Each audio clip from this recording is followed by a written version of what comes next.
Recording? Good evening, ladies, lords, lasts, and all this in between. It is I, your humble game master, the deathly Shad, here to bring you some more Rains of Vitrium content with my lovely co-hosts and players. Agathar, say hi to the people. The hello, people. Morgan, say hi to the people. Hello, people. Renswa, say hi to the people. Hello, people. Soren, say hi to the people. Got more killing to do today. And Vani Valen, say hi to the people. Salut! Yes. Here today with more Rains of Vitrium content. And now, we will get right into the session. Remember to like, subscribe, comment, all the other stuff. And to, if you want to catch live, you can do so at twitch.tv/deathlyshad. If you want to do so on Tuesday at 5:30 p.m. CST. Without further ado, let's begin the session. So, when last we left our adventurers, Agathar the Kobold Necromancer, Morgan the Divination Wizard, Renswell the Rabbit Monk, Soren the Rabbit Samurai, and Vani Valen, who are played by the same person, the Rabbit Folk Warlord? Is that what the class is called now? Yes. Yes, Warlord and Cleric Bloodhunter. So many things change. Blood Hunter, sorry. The party had just slain the leader of the Inquisitors, of the Sunfist Paladins. And as this man perished and died, he whispered sweet nothings of a seal that was broken now, and how everyone would suffer as a result. But, of course, no one really cared. Afterwards, it was discovered that Morgan is going through a bit of a transformation the closer she gets to the capital city, and may or may not go feral and rogue during her time at the capital. So, in order to help mitigate that, Eloise has been giving her some tea to help give her that special treatment so she won't go berserk too early. But it is a cost of her deal with the peddler. To be the sword to Abigail's shield, as she put it. However, the party still needs to go to Ironview to stop the king from marrying Lorelei so he can gain immortality through a ritual that will leave her dead and him looking a lot better. That wasn't some shit we knew. Oh my god. Oh my Gulton. Huh? Oh my god. Yes. Any plot twists in the narrative? Uh-huh. Or the narration, rather. Yeah. Almost as if we didn't see this coming. Shad is like a movie trailer. At any rate. You know So, yeah. We then rejoin our players. Tells you about all the only good parts first to get you excited, and then nothing else is left now. Damn. Oh. Me on the spot here. Alright, time to eat some candy corn. So yeah, and now we rejoin our players as they are trundling in their cart along to Ironview to meet up with the Thieves Guild below that UNDERTALE has inroads with, so they can get into the city, sneak in, and get into the castle to rescue Lorelei. Hooray! From the Baby. evil king. Boo! What is in store for our players today? Who knows? I don't. Let's find out today in the Rains of Vitrium. Pain and suffering, Yes. emotional Damage. Emotional damage indeed. Oh, So, watching Lorelei die. if you guys want to do or say anything, or just simply make your way to Ironview. Oh yeah, also there are two armies that are controlled by the Archmage of Enchantment that are making their way here to destroy the city and ransack it from both of the dwarven city capitals. In a The usual. in a bit of payback revenge for the king hunting down and killing the previous Archmage the Divine, who has been replaced with Lorelei. Yes. Important context. Yes. So much shit has happened in this area.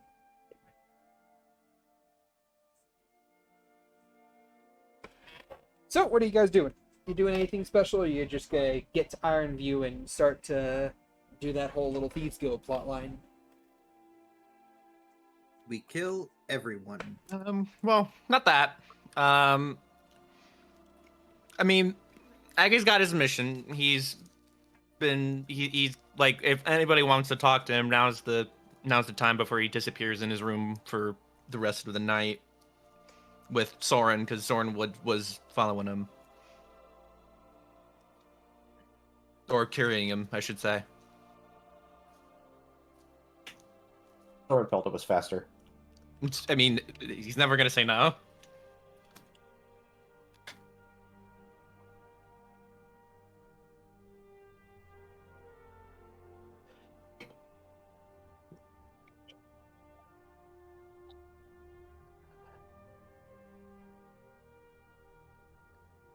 Twins really don't have anything much to do, as always. Surprised. In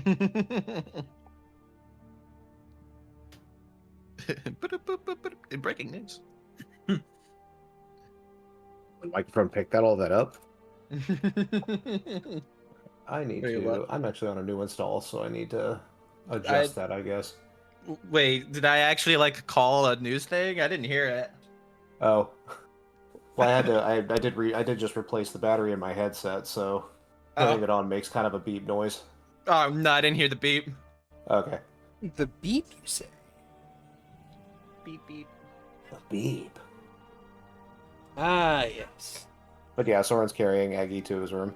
Hooray! Okay. Cuteness. Oh yeah. Anyone And else? Bill did ask Neatal to learn the smolder, and then we smash cut to something else. For the best.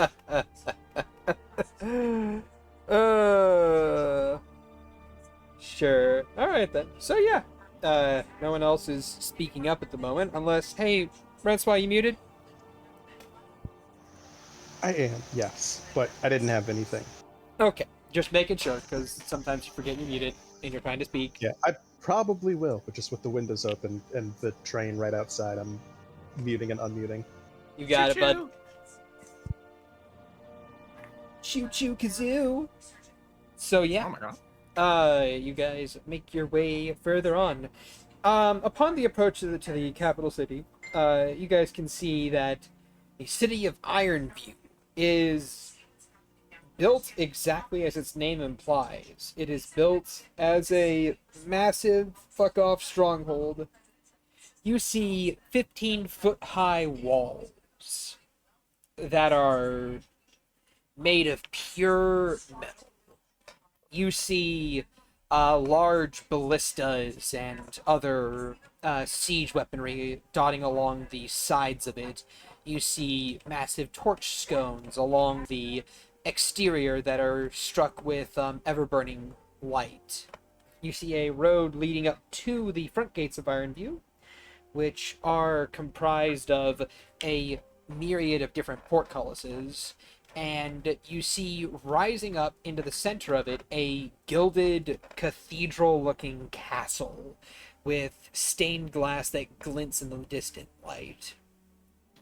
And as per Neatal's instructions, the cart trundles its way around the left-hand side and then basically pulls to a stop for the day.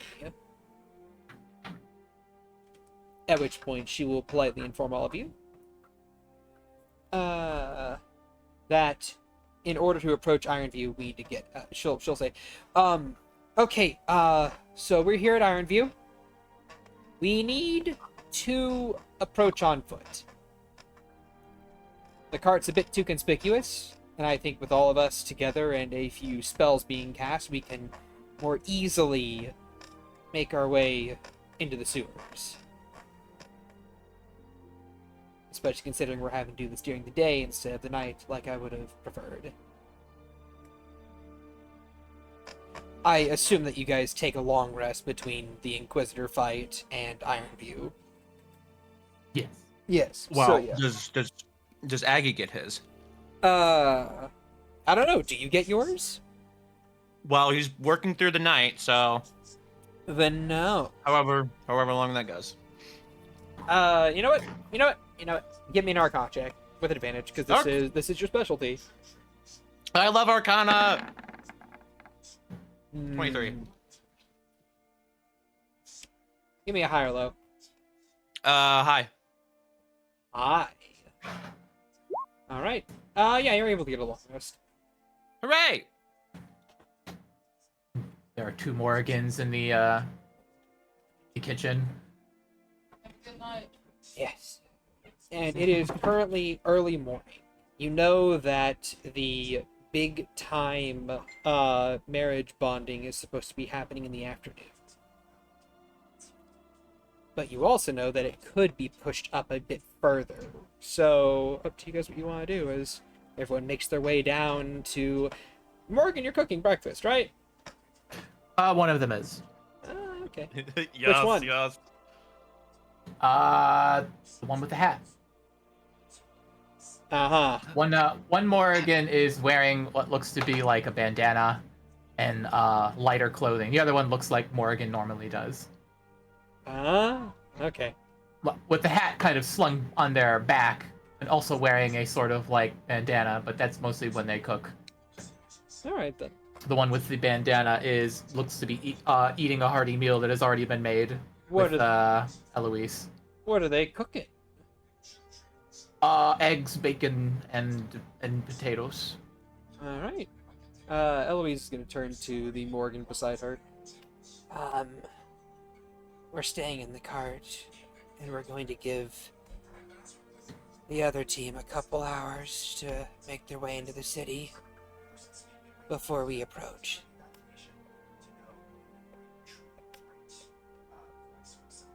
It has like a piece of toast. Like, I know. What are you telling them? No, I was confirming if that's what you wanted to do.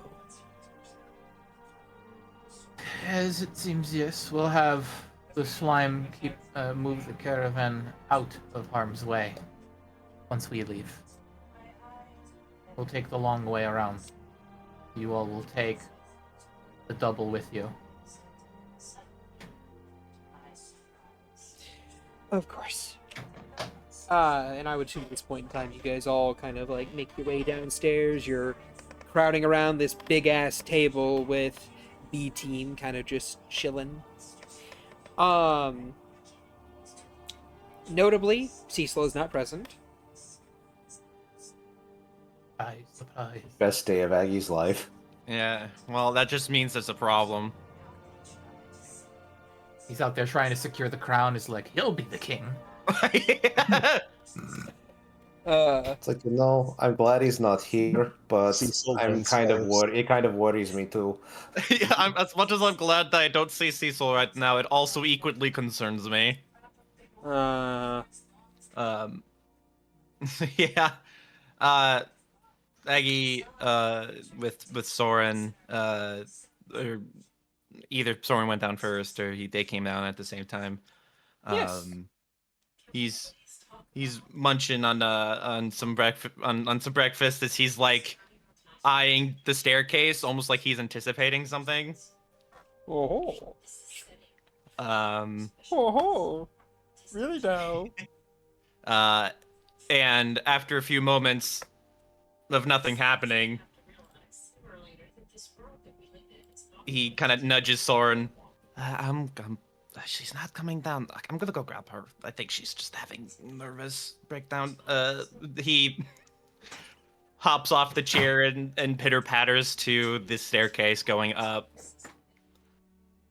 And there's a muffled conversation on the top of the staircase.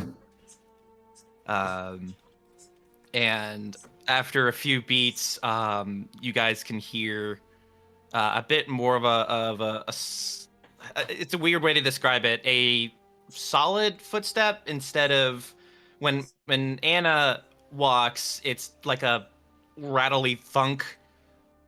This one kind of sounds a bit more cloven. As Agathar takes a couple steps, looks back up, gives whoever's up at the staircase a smile, and then he goes to the bottom of the steps, and then He motions like, all right, come on, don't be shy. Go on and show them. Everyone? He kind of turns to face everyone. I want you to see Belle has, looks a little different. And, I think, I would imagine she wears it well. I hope you all agree to this. Come on. And with a couple of shy footsteps going down the staircase, you guys do not see a hulking, lumbering undead monstrosity, but instead you see a brown-furred elk folk. You art. You deboned her. She still has the bones. Nah. More accurately, put some meat on them bones. Yeah. Who is saying that? Not my Belle. Not my Belle. Anyway, so yeah,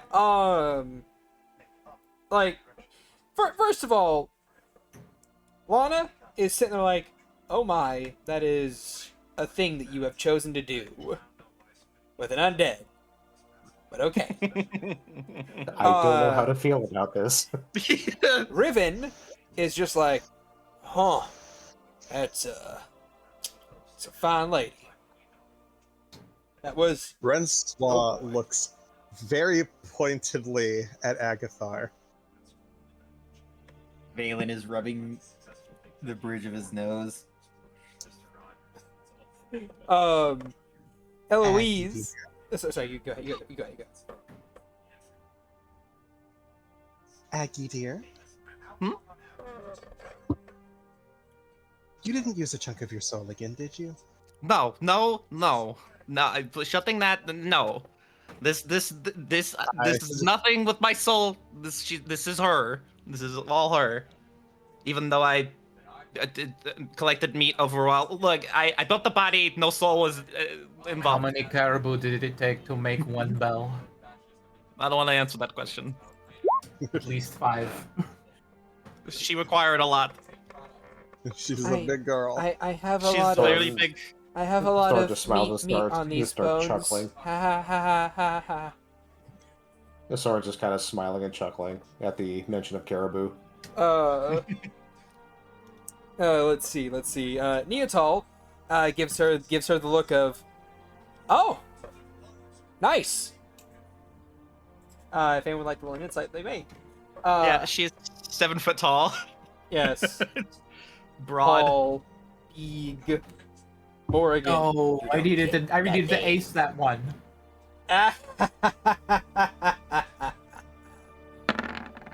I didn't mean to roll with an 19. Oh my! Wow. Wow! Francois is blind to all but Free luck the token, best Francois. qualities. She's more focused on Agathar and making sure he doesn't do anything stupid again. Yeah. Yeah. See, the thing is that she's not busy inciting Belle or Neotal. She's busy inciting fucking Agathar. She's busy judging Agathar. It's just like, Sorry. is he lying to stay out of trouble? Yeah.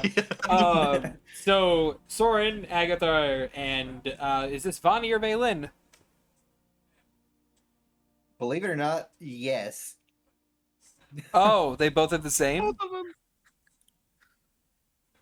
Roll individually, buddy boy. Let's see. What's damn insight? Take one. 28 and 25. They're off by 1. Okay, 28, 25. Okay. Oh boy. All right. The Theonar twins, Agathar, Soren, all 4 of you. We see. Let me roll this character's deception bonus. Oh no. Do you get anything? I don't think you do. She just rolled that high. I want the party to disown Neotal. Oh, never mind. The three of you get stuff. Okay. She certainly gives Belle the, oh no, she's hot type type expression of just, okay, well made. I taught that to Smolder. Oh no, I taught that to Smolder. That woman's gonna that woman's gonna break people's hearts hard. Finger tapping. Flushed cheeks. No, it's not that bad. It's that bad. It's more along the lines of like, I appreciate this, but I have Francois, and that's better. No, are you sure they're not doing like the mask? What? No, they aren't. Thank you, Aggie, for getting that. No, they aren't. No. They are not opening their eyes wide and having their tongue roll onto the table. They're not like that. What the hell? Anyway, so yeah, that And a weird is. CG display. Yeah. Eloise is just like, okay, she looks nice.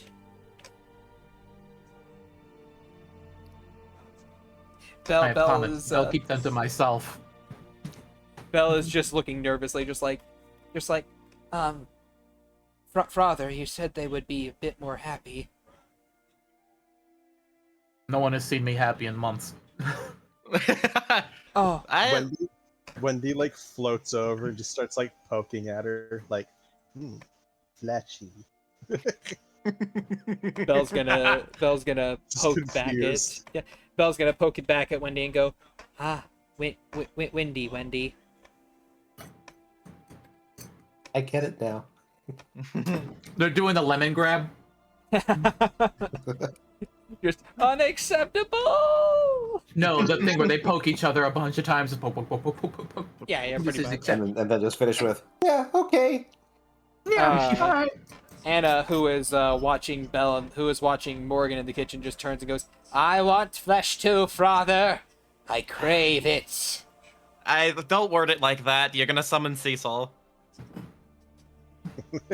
Looks left, looks right. Cecil doesn't appear. Look at the bright side. If he does appear, you could just use his flesh. Did somebody say my flesh? Oh, there they are. It was my words that did it. As Cecil appears from upstairs, moving downstairs. Oh, love the work that you've done, Belle. It looks amazing on you. That skin. A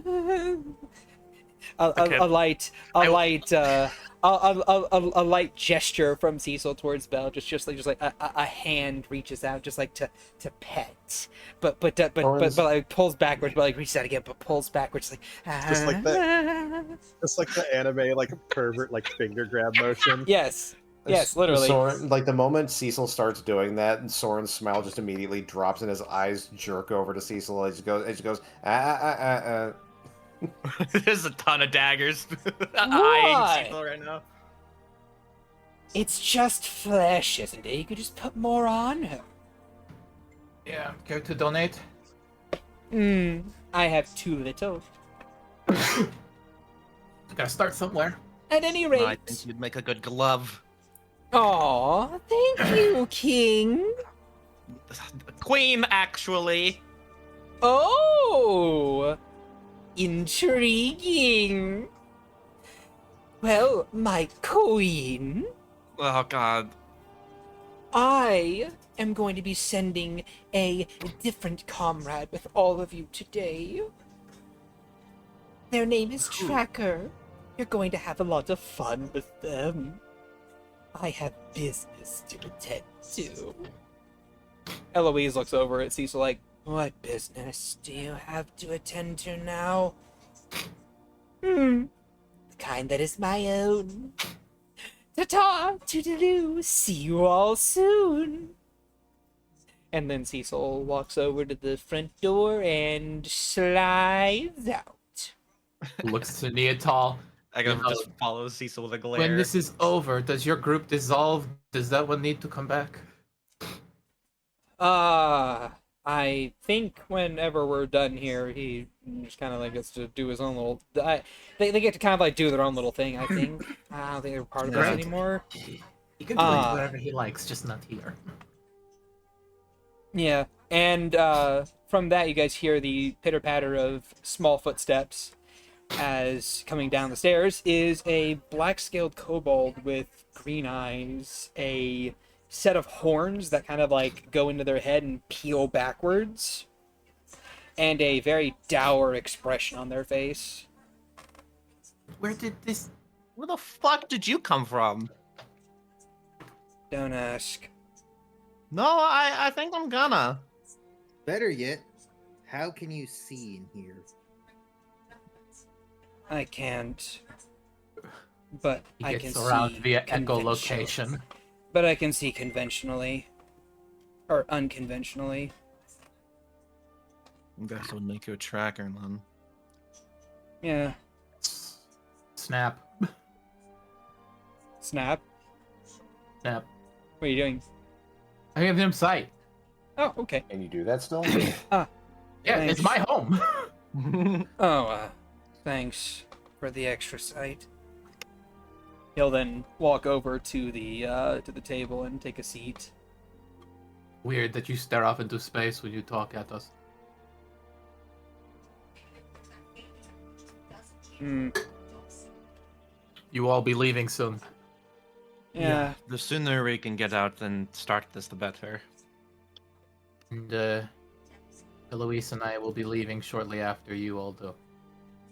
You'll be taking Nag with you.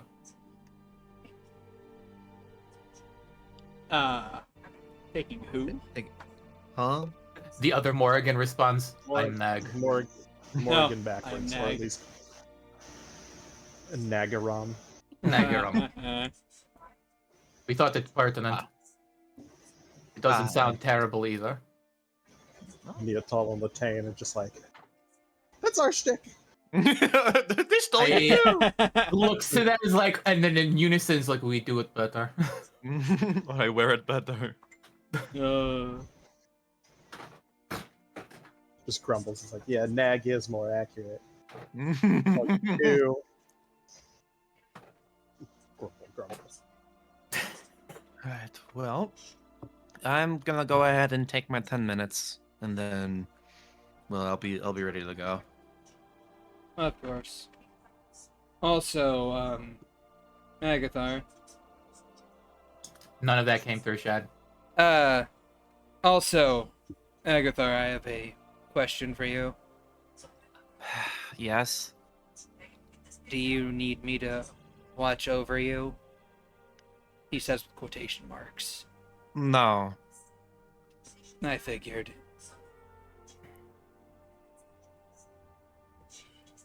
His overtly colorfully green eyes just kind of like focus down on the food in front of him. Just make sure nobody in this group dies. That's the only thing I want from you. Sure. I can ensure that. Or try to.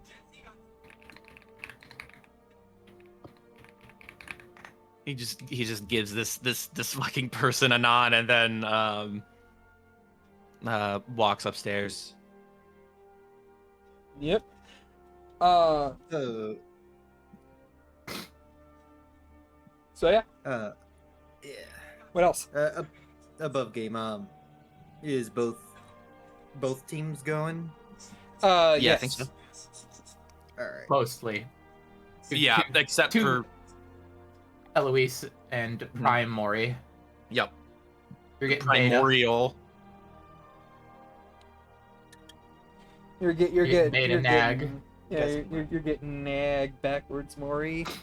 Well, no, I'm asking, is B team also coming with us? Yes, Yes. this was their original mission. We're taking it. I'm just wondering. Anyway, so yeah, the rest of you guys eat your meal and then stand up as you make your way over the front door. Tracker will hold up a hand. Pardon me for a moment. I have a spell to cast for all of us. If you all permit me that moment.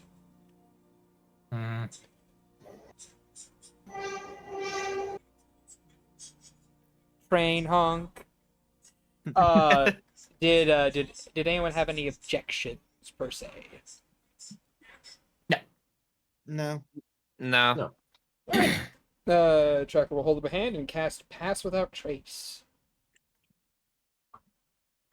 Cool. Good, my As- dexterity is shit. Yep, as shadows extend forth from him and coalesce along each of your shadows and kind of like connect them to one another. Cool. Like it doesn't have to use that from his ring. Of course, Agathar, you can't benefit from this because he can't see you. True. That's fine.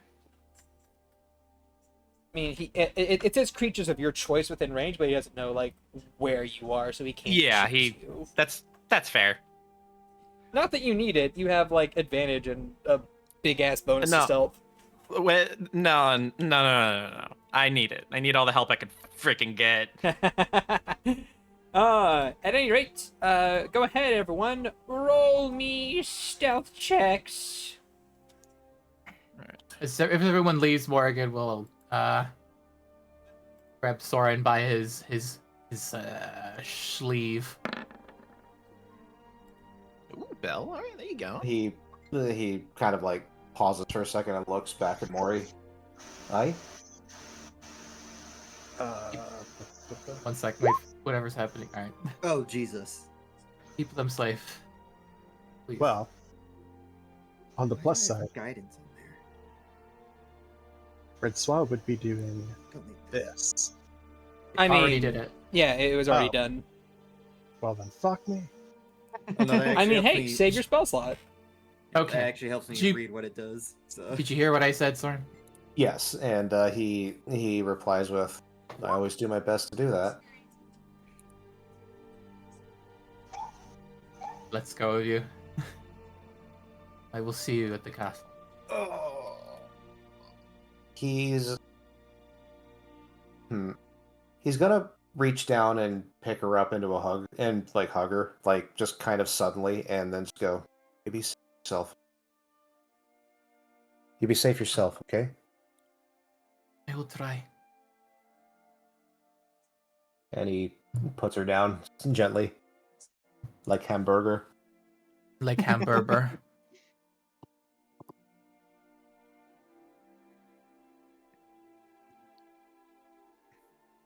As, Shit, that was No, go for it. Sorry. She backs away next to Eloise as her double Nag comes up with the group. We are ready to go. Let us move out. Oh, I still have to roll stealth. Yeah, you Watch do. that natural one. Oh, You're It's a a good thing you're halfling. halfling. Yeah. it's true. Hey, 13. Well, that would have been It's a preferred, natural two, actually. Shut up. She's like, we have to go. Turns, face plants. It falls down to like the one step. And then the Family Guy death animation. Yeah. Ah. Wow, simulacrums are not as what they have been told they are.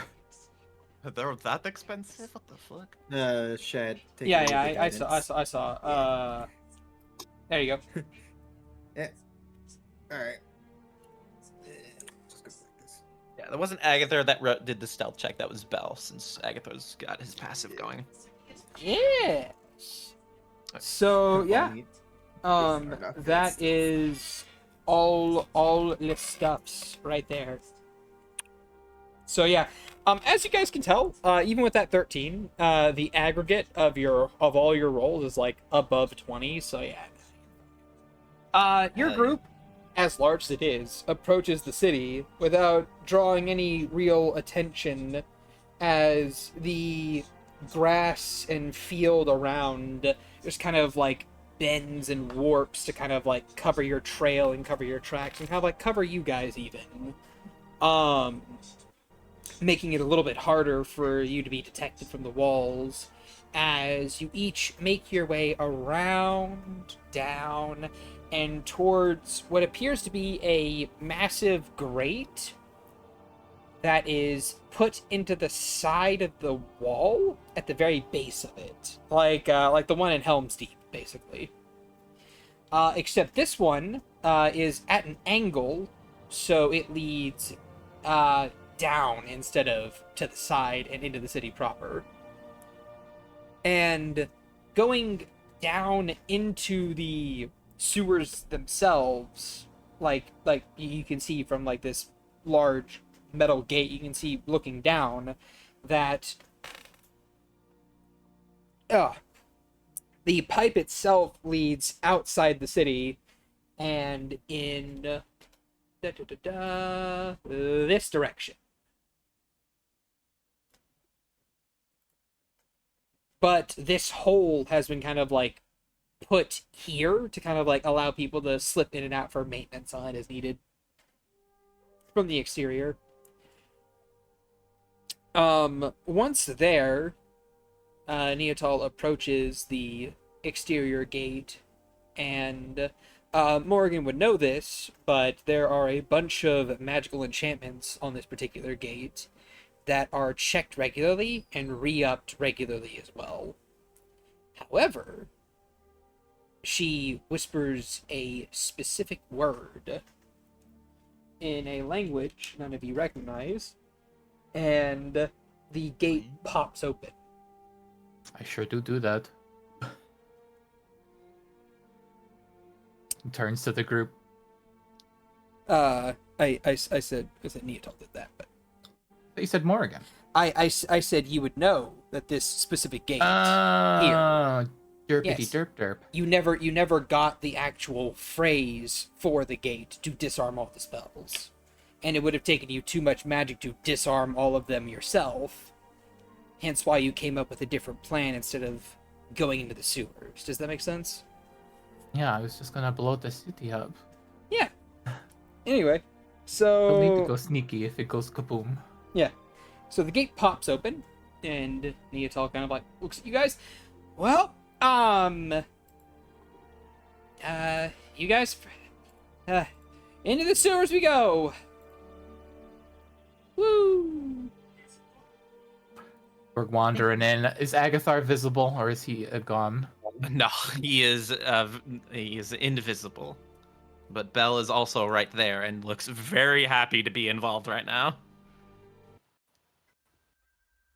I think You can actually see her smile now. Exactly. Yes. I think Nag jabs Soren. Wait, I? When I die, you'll make sure to collect the magical objects on me, won't you? He kind of grimaces at the mention and then just like takes a breath and sighs and goes, I will do that. Smiles a little. I do not feign to believe I will last long. I am fragile. I know. I'll take care of it. Thank you. Alright then. So, you guys make your way into the sewers. The place is dark lit, and it smells really rank. I would like a con save from each of you. Ooh, okay. This is from Magathar. I rolled a 4. Or 19. 4, 19. This- 19. And this is Belle. God damn. I've been rolling real low. Same.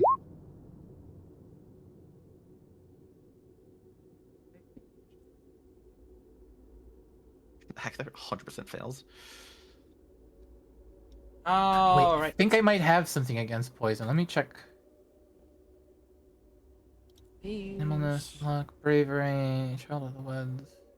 Agathar becomes visible for a second. You just hear before he just goes back invisible again. No, I do Alright. not, in fact, have anything. So, Okay. is that for Agathar? That is Agathar for 4. Alright. So this sickening stench doesn't clutch hold of any of your noses. Except for yours, Agathar. You are considered poisoned while you are down Oh, wait. there. Oh, something's actually coming to the clutch. I have advantage. This is not motion sickness. Oh, read the last of it. Oh, horrible stenches! Oh! Oh! Natural one. All right, good, you're good. Yeah! The niche skill coming in clutch. Morgan was there during that whole thing that got that skill, right? Yeah, everyone does was she have there, it but I too? think Yes. Only But not everyone got trapped in the. in the ball. yeah, and I got their crit on that save. Yeah. No, not everyone got trapped in the ball and got bounced around like a fucking toy. Yeah. Yes. Ba-ba-ba-ba. I'm really glad I fucking looked. I am glad That you would have looked as sucked well. ass. Thought I had it too. So but I'm not yes, sure. you guys, you guys are making your way inside, down through these sewers. As I do a thing. Ba-ba-ba-ba. Please hold for just a moment. Elevator music. 3 years later, and that skill finally came in handy. I mean, better late than never, right? Truly. It'll never get used again. It was a. As I drag you guys to the ambient path. Yeah. Alright, so there is only one way into these sewers, and that is straight ahead. Or you can go back the way, away from the city, but I doubt you want to do that. So, you guys make your way further into the sewer system. And Oh God, it's choose your own adventure. And after, I want to say, a couple, about 10, 15 feet or so, there is a small intersection that leads right, left, and center. Do you guys want to... no, wait, sorry. I don't know why I'm asking you guys. You have a guide. Yeah. Neotal is going to look at each of these sewer entrances, and then she'll point to the left one. We're going down this one. And you guys turn, and you begin to make your way further down. After another 15 feet, you see that this tunnel continues onward straight ahead, or turns to the right. You pause there for a little bit, and then Neotal points to the right and says, "Okay, this way." And if any of you guys would like to, you may attempt. You could probably attempt some rolls, to try and figure out how she's doing this. Sure. I'm gonna Is this assume memory. Francois was literally just good to ask her. How do you Okay. know where to go? Well, it's fairly easy. If you're in the know, then you know that there are certain symbols and whatnot. She'll walk over to one of the walls along the tunnel that you're about to turn into, and she'll point out a specific patch of mold. This right here, this mold is not native to this particular area of Vori. So, in theory, it should not be here unless someone planted it here. So, that's a symbol. And in case no one knows about that, there is another symbol. She will angle... She'll kind of, like, move over to where you are, and she'll gently take your head and, like, angle you. So, your eyes catch along the glint of the wall. And you see this symbol that's drawn into the wall using this clear coat of paint that doesn't have any color in and of itself, but it catches light in a specific way at a specific angle.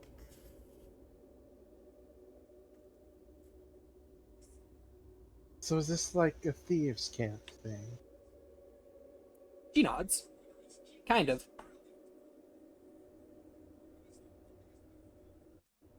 Is also just, kind of knowing the place. Soren looks at the symbol.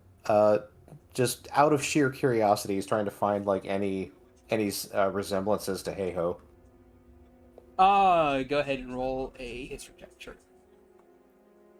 It's a what? Sorry. A history. History. Yes, history. 12. 12. There's really no connection between this and Hey Ho. Hey Ho is its own unique brand of thing. If that makes sense. Yeah, but both Hey Ho and this are made by peoples, so maybe people's kind of there is like certain similar ways that people think, like certain patterns and whatnot. And he was just curious to see if there was anything like that. Okay, that's fair enough. If not, then that's fine. Nothing that you can really determine from at this point in time. Sad as it is to say. But Yeah, he then looks at the moss and just says, "Well, moss is a clever touch." yeah, I thought so too. That's why we use it. But we have a bit of a distance to travel. This place is really off the beaten path. Hey, let's just keep moving. Have you been through here before? Yeah, I used to live here whenever I left my mom and my family.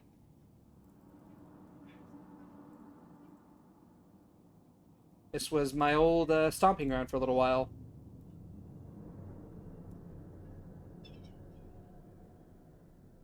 I see. Well then, lead the way.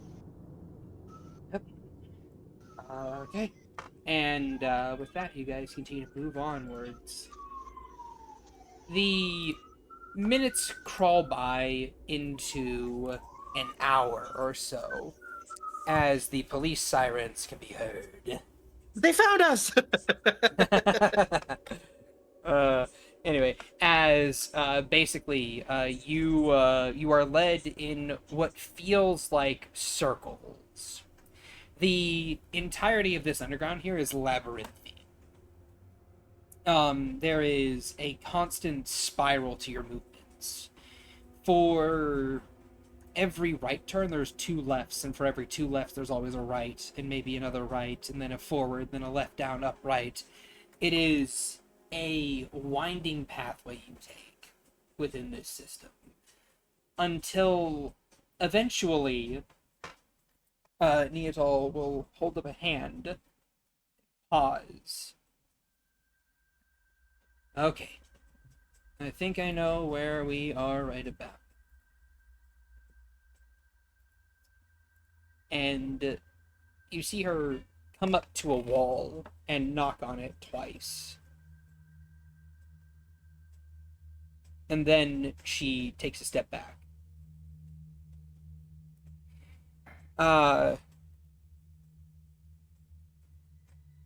You hear from... Well, you don't really hear anything. Roll perception checks, everyone. Okay. Them bad rolls, though. Get them out the way. Starting with Aggie. Aggie with a 14, and then Belle with a 15. Okay. I would say all but Morgan and Agathar notice, but there is a light source creeping up from along your right-hand side.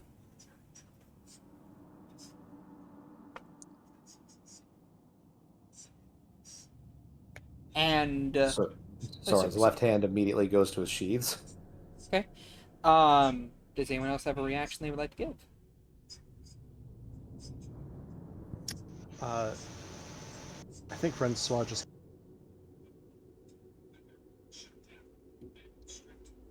Francois just what? You broke up a lot. Give me a second, the train's coming by and it peaks forward. Got How it. big is the tunnel? The tunnels are, I want to say, 10 by 5. They're wide and tall, but not very tall. Neotal just like clicks her teeth to catch Neotel's attention. Neotel looks over to you, then looks over to the light source. She nods. And she'll kind of like gesture for you guys. Alright, I need you guys to make your way back down there a few feet. I have to try something.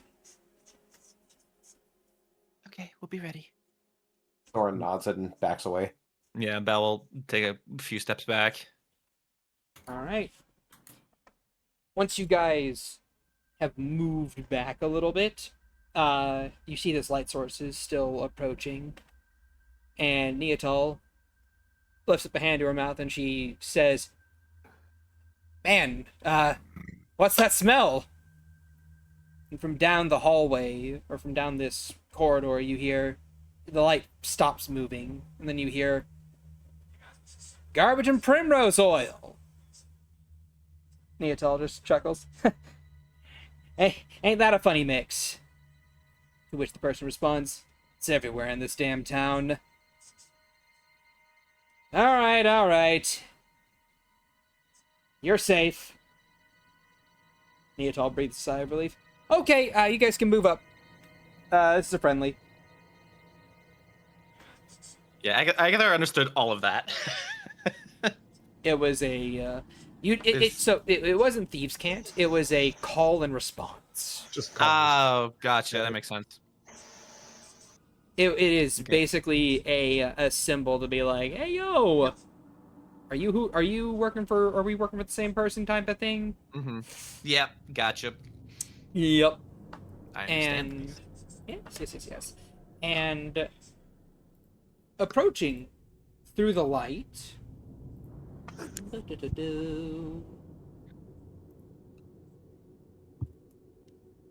You guys will see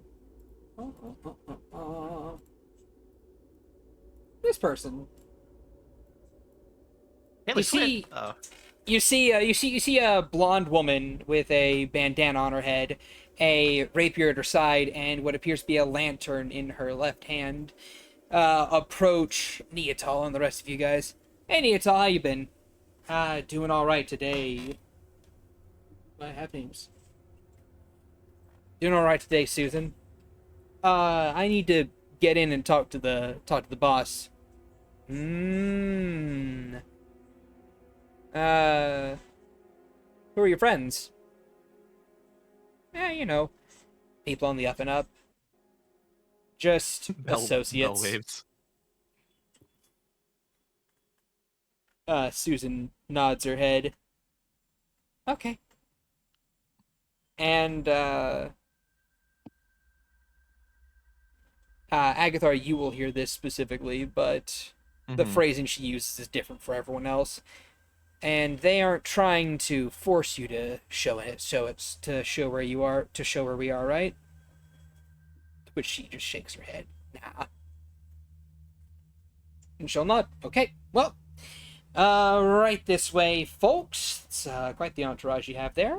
Okay, moving along this way. And Susan will proceed to lead you guys further down this area, and then to the left.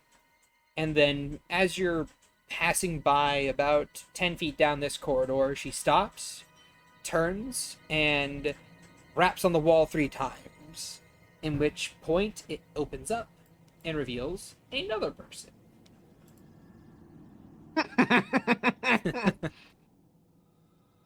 It's Cecil. Hello! Had to kill the boss, so I became the new one. They had lovely skin. They had skin. They had skin. Now we could say I have skin in the game. Oh!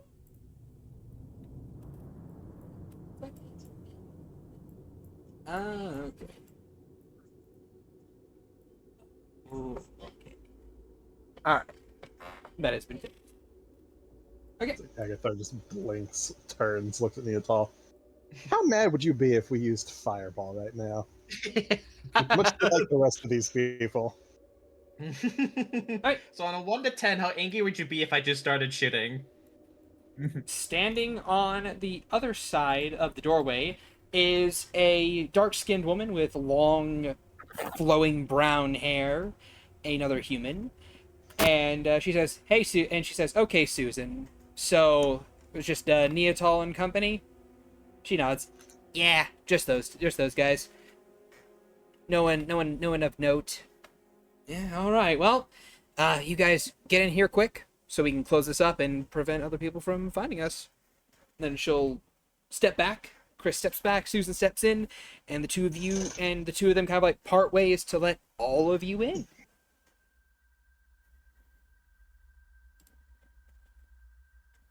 We enter. All right. Do you Door guys? close. Does anyone have anything they would like to say to Susan and or Chris? Uh, Bella's just gonna like look behind them for a moment just to make sure that people aren't following. We're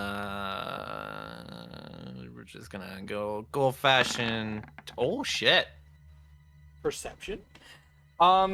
You, Belle would notice very clearly that these two are not the only ones here, and there are at least 4 other guards that are kind of like stationed nearby.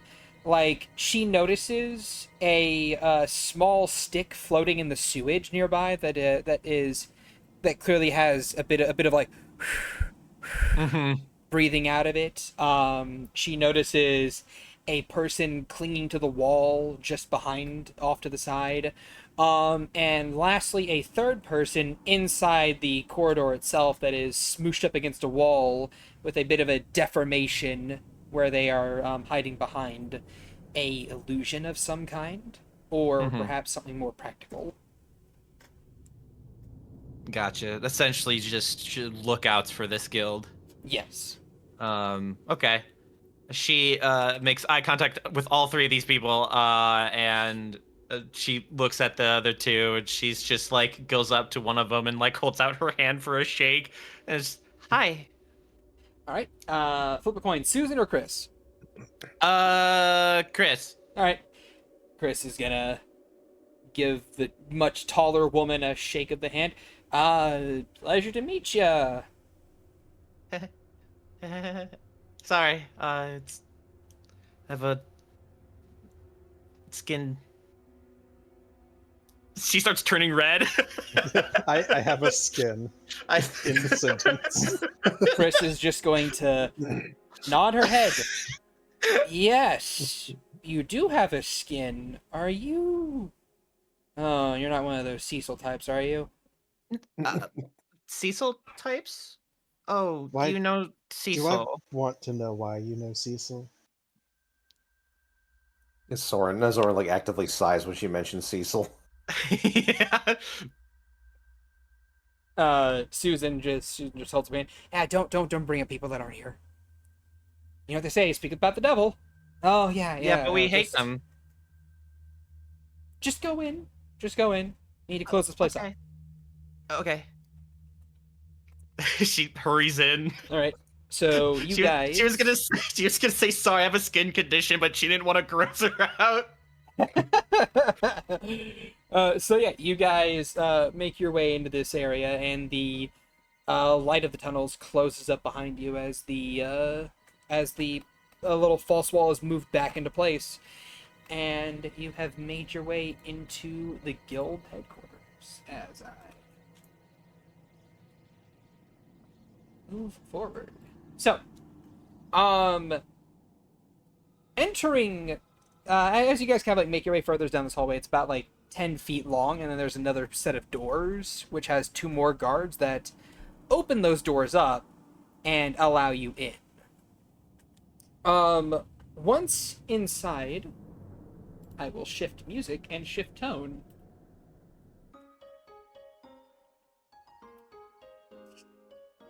Best I could find, I'm sorry. You are greeted by a cramped and smelly ghetto-style mini-metropolis. A weird inversion of the city surface that is full of a myriad of people running around, making jokes, and even playing games. As I move you guys to this map. It is a lot bigger than you would imagine. The ever-shifting nature of these particular sewers just kind of like making it seem larger than normal. It becomes very apparent that a few dwarves and engineers were used to kind of like carve this place out of a central hub of tunnels and networks for this city to create this mini city within the city, a Russian nesting doll of a city, if that makes sense. Here among the populace, you can see a lot of ratkin, other humans, and dwarves, just kind of like living in harmony among the within the sewers, the smelly sewers, that most of them are probably nose blind to at this point in time. Of the ratkin, you see that there are a lot of black and brown furred ones with glinting red eyes, a few with brown or black eyes, and if everyone would like to, you may roll perception checks to kind of like see what you see. Starting with There we go. starting with Aggie. 14. And Alright. then Belle. 22. No, okay. So, all of you guys see this, including the 10. On occasion, each of you can spot a few of these ratkin shifting between a human form and their rat forms, or, namely, were-rats, lycanthropes. A few of them that do this are kind of like watching you guys for any telltale reactions that you may or may not be having at this point in time. Seeming to gauge you. With a natural 20, Renswaw, you specifically would notice that whenever a were-rat actively shifts in front of all of you, that you are not being watched by just this one, you're being watched by multiple others that are kind of like staring you down. If you'd like, you may roll an insight at advantage. No. I think Rinswaw's gonna do something a bit cheekier. Sure. Oh no. Now, just watching them all kind of... No, it's pretty easy to see they're trying to gauge a reaction. And she's gonna reach and very briefly grab hold of the full moon amulet, just enough that her features begin warping into like the werewolf mode before releasing it and letting them revert back. Fuck yeah. All right. Roll for me a charisma check at advantage.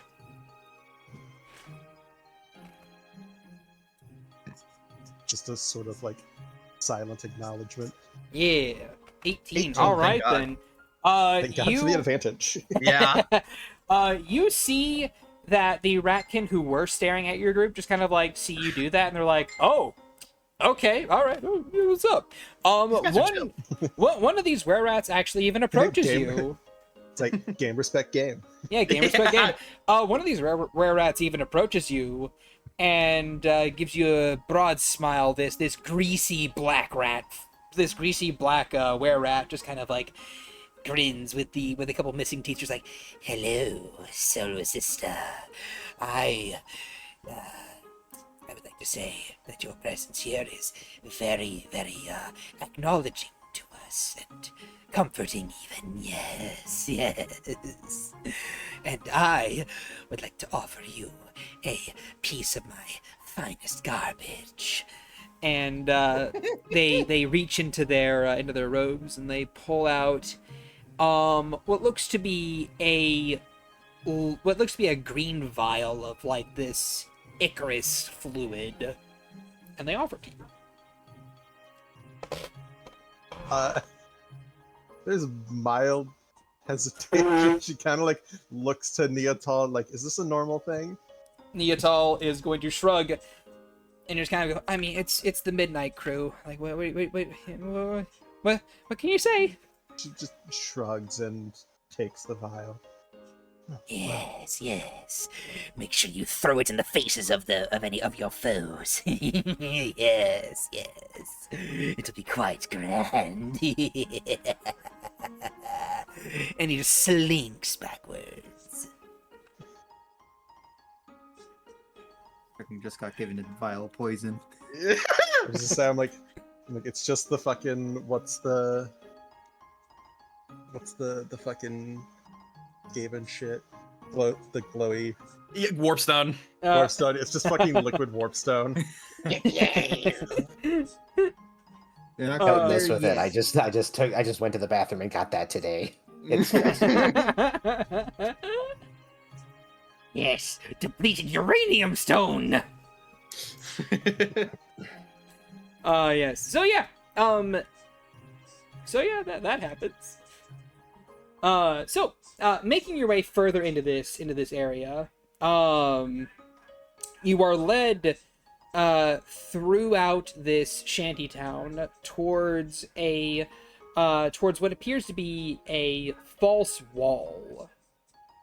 That basically you guys arrive at what looks to be a wall. It's like, oh well, we know this trick by now. Neatal kind of like walks over to it and pulls back what is a curtain, and reveals a very large ratkin who is dark-furred, beady little red eyes, a gregarious smile on his face as he is revealed to you, and you see him kind of like looking up from some paperwork. He's like, yes, Neatal and friends. How have y'all been? It's been a coon's age since I heard from y'all. Are y'all still trying to go through with the plan? He asked with a meaningful gaze towards your group. I don't know if you guys want to react to that first, or... Yeah, we just sound like, do we know who the fuck this is? Well, I mean, Neatal is going to introduce you guys. Oh, yeah, sorry. This is Mr. Pepper, the leader of the Midnight Crew of this particular gang of thieves. And he is going to help us, help get us into the castle by picking the best entrance. Yes, of course. A small tithe needs to be paid to me and my group before we do such things. But I can certainly get y'all into the castle proper. Of course, with such a large group, you're probably gonna have to give me a bit more time than... I don't know how long it was originally planned for. We need to get into the castle as soon as possible. I'm sorry, what? We need to get inside the town as soon as possible. As soon as possible. Yes. There's Like- a wedding to crash. Oh my, you're crashing that whole shindig up there? To a million pieces. Oh, Shad. That's a bit of a, how's the youth say, an oof moment for me, because I was planning on having a whole day to plan a shindig, a little soiree to get y'all up there, but if you're trying to interrupt that wedding, that wedding's about to be in progress. So we don't have much time, if anything. I'm not even sure if I can get y'all up in there. It's such a large group. We gotta go through the sewers. We gotta try and get to under the castle proper. We have to find an entrance that ain't too guarded well. Need to get I'm my sure boys someone with involved. your unique skills could manage. Whatever gets us in it as soon as possible.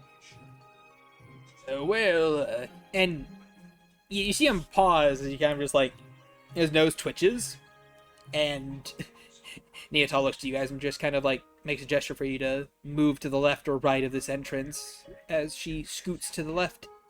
What do you guys do? Brent's Twins scoots will next do. to her. Yeah. Alright. Thorn follows. Okay. Morgan, do you follow?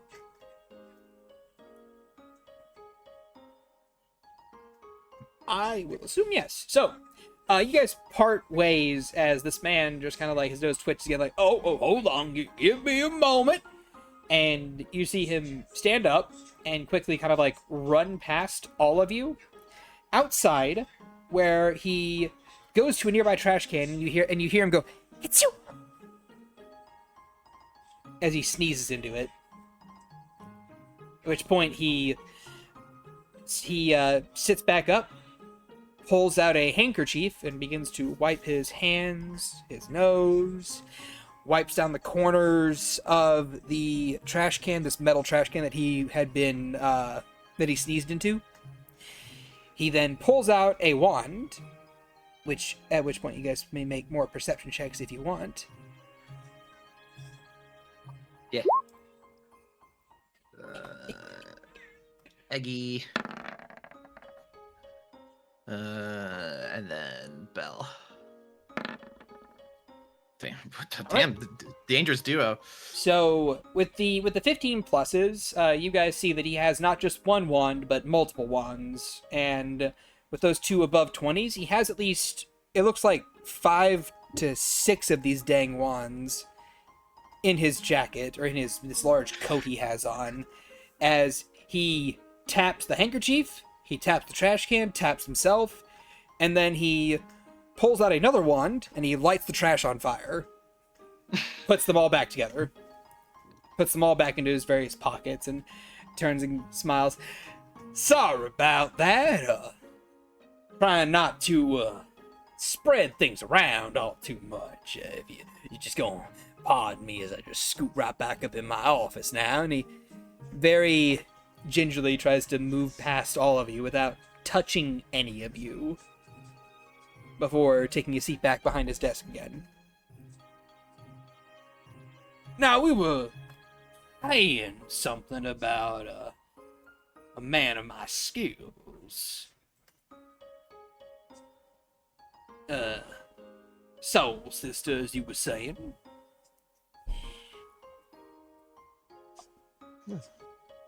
Simply that someone in your position surely knows these sewers inside and out. Our group may be large, but surely it's not beyond your skills. Surely.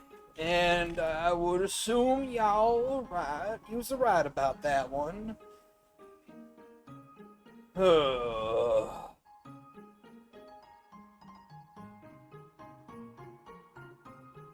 All right. Question. Above game, sorry. Yeah, what's up? Did Morgan ever give us a time frame of when she's gonna go off? A few hours. I would assume that Simulacra Morgan is going to send a message to those two whenever they are ready.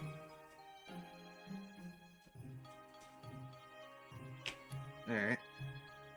I was just thinking of something, but never mind. Okay.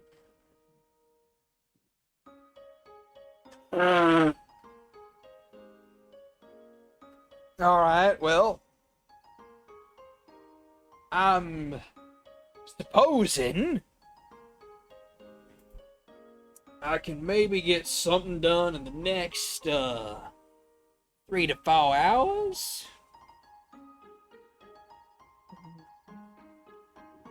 He looks up hopefully. Bella's looking anxious, but it's her anxiety is being tended to. But she looks at the others.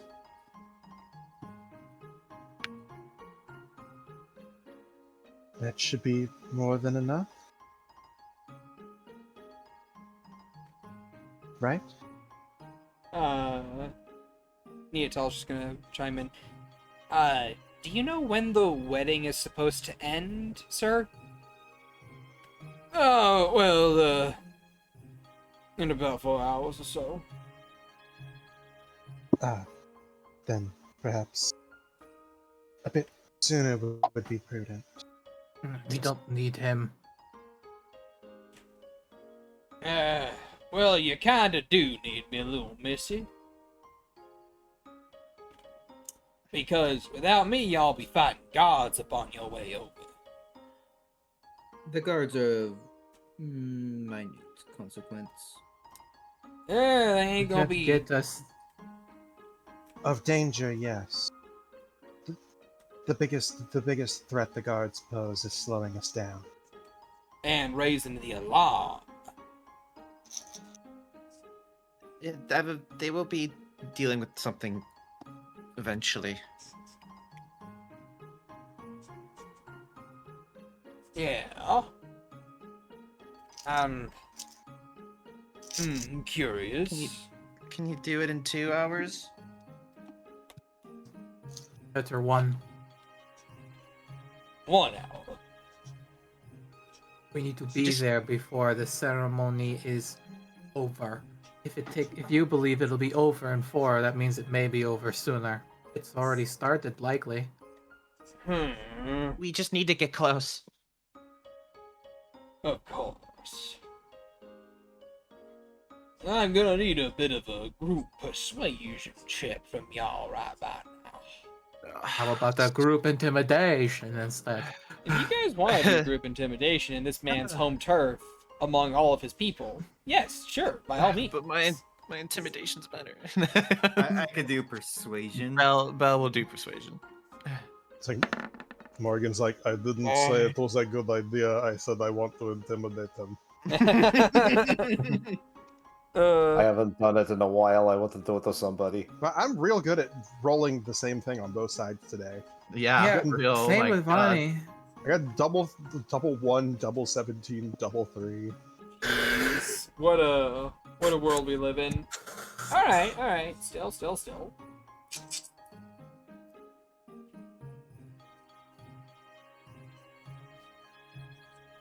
Okay. After a bit of thought and deliberation, this man pulls out a handkerchief and wipes his hands down, his desk down again before tapping it clean. All right.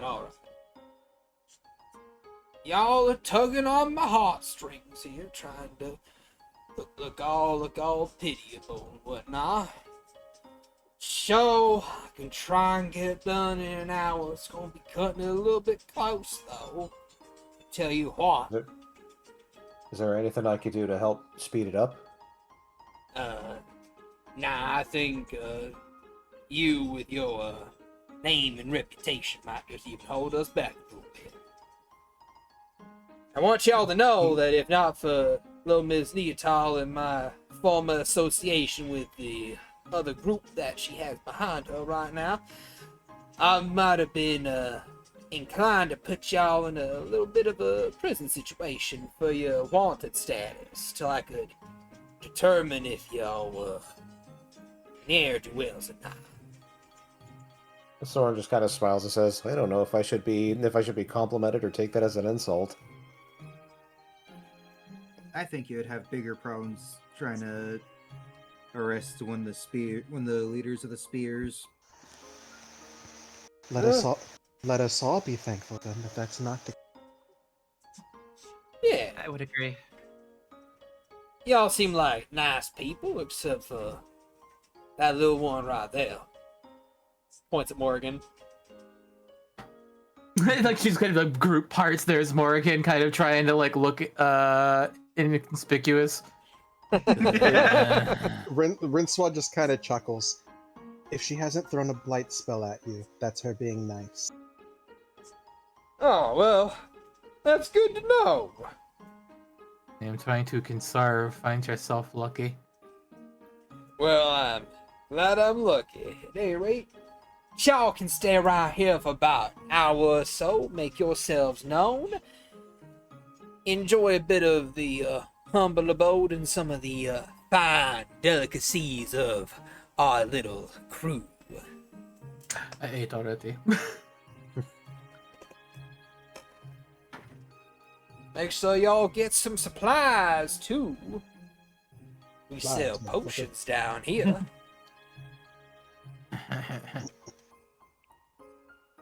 Among other Adderall. things. And with that, he looks over at Neatal. And, little Neatal, where is Eloise right now? It's been a cool age since I laid my eyes upon that fine woman. Oh my god! To which, Neatal just smiles at him and goes, Eloise is currently elsewhere at the moment. Oh, well, that's a real tragedy, but you know what? It's all fine and dandy now. Y'all enjoy Nag your is time grinding in their your stay teeth. now. Considering if it's worth spending that one blight spell. It would cost me terribly much. I won't survive to cast all of my spells. It wouldn't mean anything. We need you for the fight. Yep, I don't say that out loud. She didn't. Yep, and so you guys are here among the Thieves Guild of the Midnight Crew. I'll be right back. Okay. What do you guys want to do while you have an hour of hanging around time? What do they have to sell? Oh boy, howdy. What are you looking for? Oh, window shopping mostly. Alright, they have a black market of stuff to buy, along with magic items, potions, the usual stuff. More often There's than even a not... shop that sells windows. Yes, they are freshly stolen windows. With the It hinges is- still attached. Yeah. So that means whatever we ask for. Anything of uncommon rarity or lower, yes. Uncommon rarity or lower. Alright, time to look at magic items. Unless it is potions, in which case they have up to very rare. I will also say that the prices here are semi-exorbitant.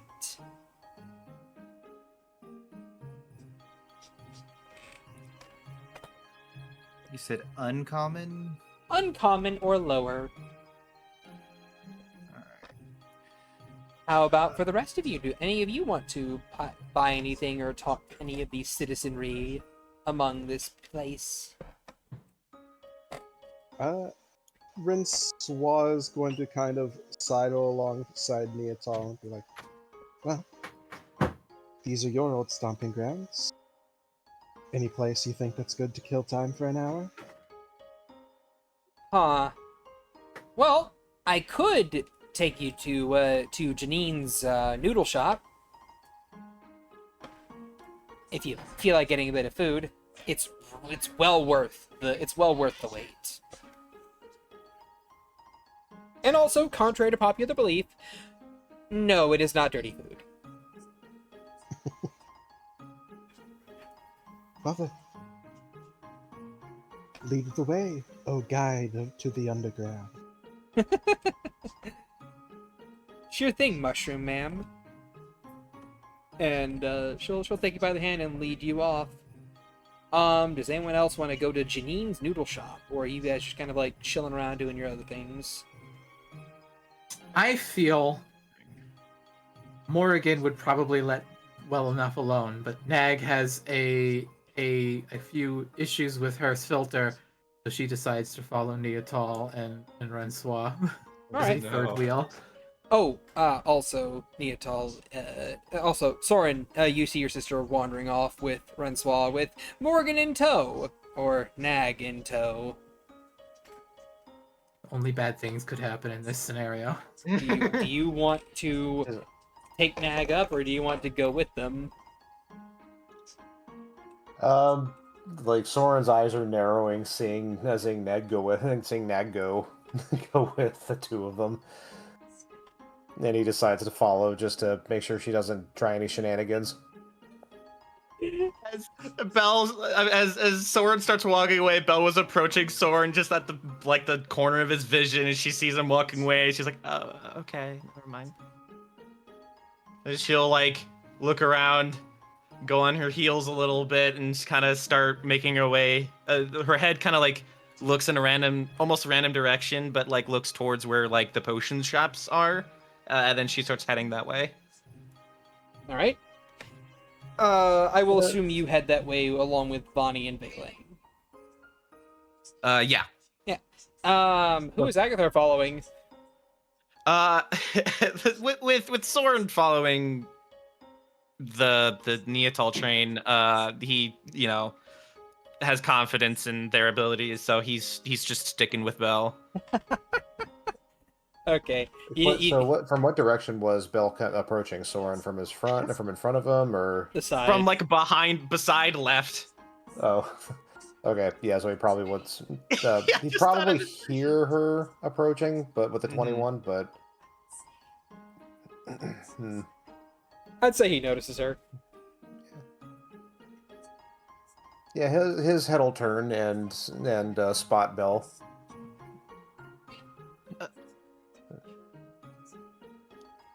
Hi. I was gonna go shopping for some potions, but it looked like you started going after. I was gonna say Auntie Morgan, but that's not. I shouldn't say that. To your sister. His head turns back to the three of them, and he goes, "Well, honestly, I was more concerned that she would try to start some trouble with my sister, but I should trust Renswa to keep her reined in." Yeah, but that seems more important. I just wanted I don't know. I guess wanted to hang out. I guess, but that's important. I think I know what I want to buy. I guess what Father is gonna loan me. Do you want anything? Soren smiles at her and says, "You wanted to hang out with me?" Well, yeah, considering I guess you would. Considering you and Father aren't fianced yet, you're almost a second father. Well, sure. You said you wanted to go to the potion shop. Let's go there. Okay. I know your father is a little bit absent at the moment, so I'll keep you company. He's closer than you think. He smiles and leans in close to her. He goes, I know, but I ain't trying to let that on." Oh, right. Gosh, I'm doing a bad job. She scratches the base of her neck, right where the scarf is. Soren just replies, "We all start somewhere. You'll get better at it." And he pats her on the shoulder. Right. Have you told you that looks good on you, by the way? Oh, thank you. No, I don't. I think maybe you said it when we finished up, but thank you. I expected everybody else to have a bigger reaction, but that's okay. Our current mission is probably weighing heavy on them. Probably. I'd say try again when this is all over. Yeah, I mean, all I care about is what Lorelai thinks. I mean, how Lorelai is going to be fine. She'll be fine. We'll get her. Okay, I hate not doing anything, knowing that she's fighting. We just have to trust that she's strong enough to hold out until we can get there, until we can get to her. Okay? Right. Father recommended maybe some items that, if push comes to shove, might help her in some aspects if we get to her. When we get to her.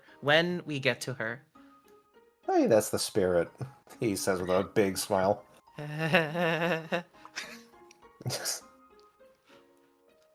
And he starts to head off to the potion shop and says, "All right, well, come on, let's go see what he has in mind." Mm-hmm. And she'll follow him, and she'll say, so this is what it's like wandering out in public?" All right, this is pretty much it, although most people don't wander around in places like this one. Yeah, but, even in Vitrium, I would get looks. And that always made me sad when you did, but hopefully that changes now. For the first time in Belle's existence, no one is looking at her. I think it's already working. Well, I Well, mean, if you needed, aside from like a few extra small people, like small ratkin that just kind of like look up and like, oh, big lady. Yeah, but they're not like, oh my god, a horrendous monster. Pretty much. There is no fear in anyone's eyes. There is just Yeah. a bit of awe and a couple people that are like, hey, waggle eyebrows. She A waves. couple, mommy, sorry, mommy, sorry. Yes. She just like if she makes eye contact with anybody looking at her, she just like waves. You know what? Have Belle roll a raw charisma check. Fuck. Okay. Give that Riz. Net How 20. much of a cult Come on. following is Belle gonna get? Oh boy. Oh Go boy. Hulk. Oh no. So, while Soren and Belle are making their way down towards the item shops, a small ratkin that is brown furred with little beady black eyes just kind of like walks up to Belle and stares up at her. Excuse me, pardon me, miss. I could not help but notice that you were very tall and very good looking, and I was curious as to if you would... Oh, did she actually scream at him? No, that was me. Oh, okay. And I was curious if you would be so kind as to, go on a little, soiree with me.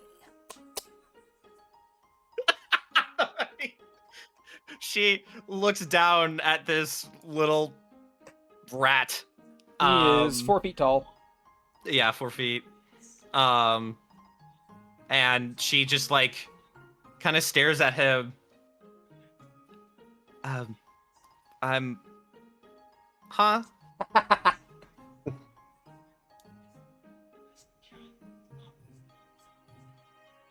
Are you from Vitrium? No, I'm from here. I'm from Glory. And, like I said, I couldn't help but notice that you were very, very tall and very pretty, and I was wondering if, you know, as I said before, look at me talking again, right? I was wondering if you could, you know, if we could go get a bit of food, some, you know, some local cuisine, as one might say. Does she understand what this implies? I was going to roll for it, but I think it's blatant enough that even Soren picks it up. Yeah, Yeah, I was gonna say- even if Sword picks it up, then she for sure picks it up. Yeah. It's sad. And if she doesn't, Soren just goes, "He's asking you out, Bill." Oh, Yes, I am. oh. Belle is such a pretty name. My name is Theodore. Well, it's nice to meet you, Theodore, but I'm into women. Oh, lovely. Smiles.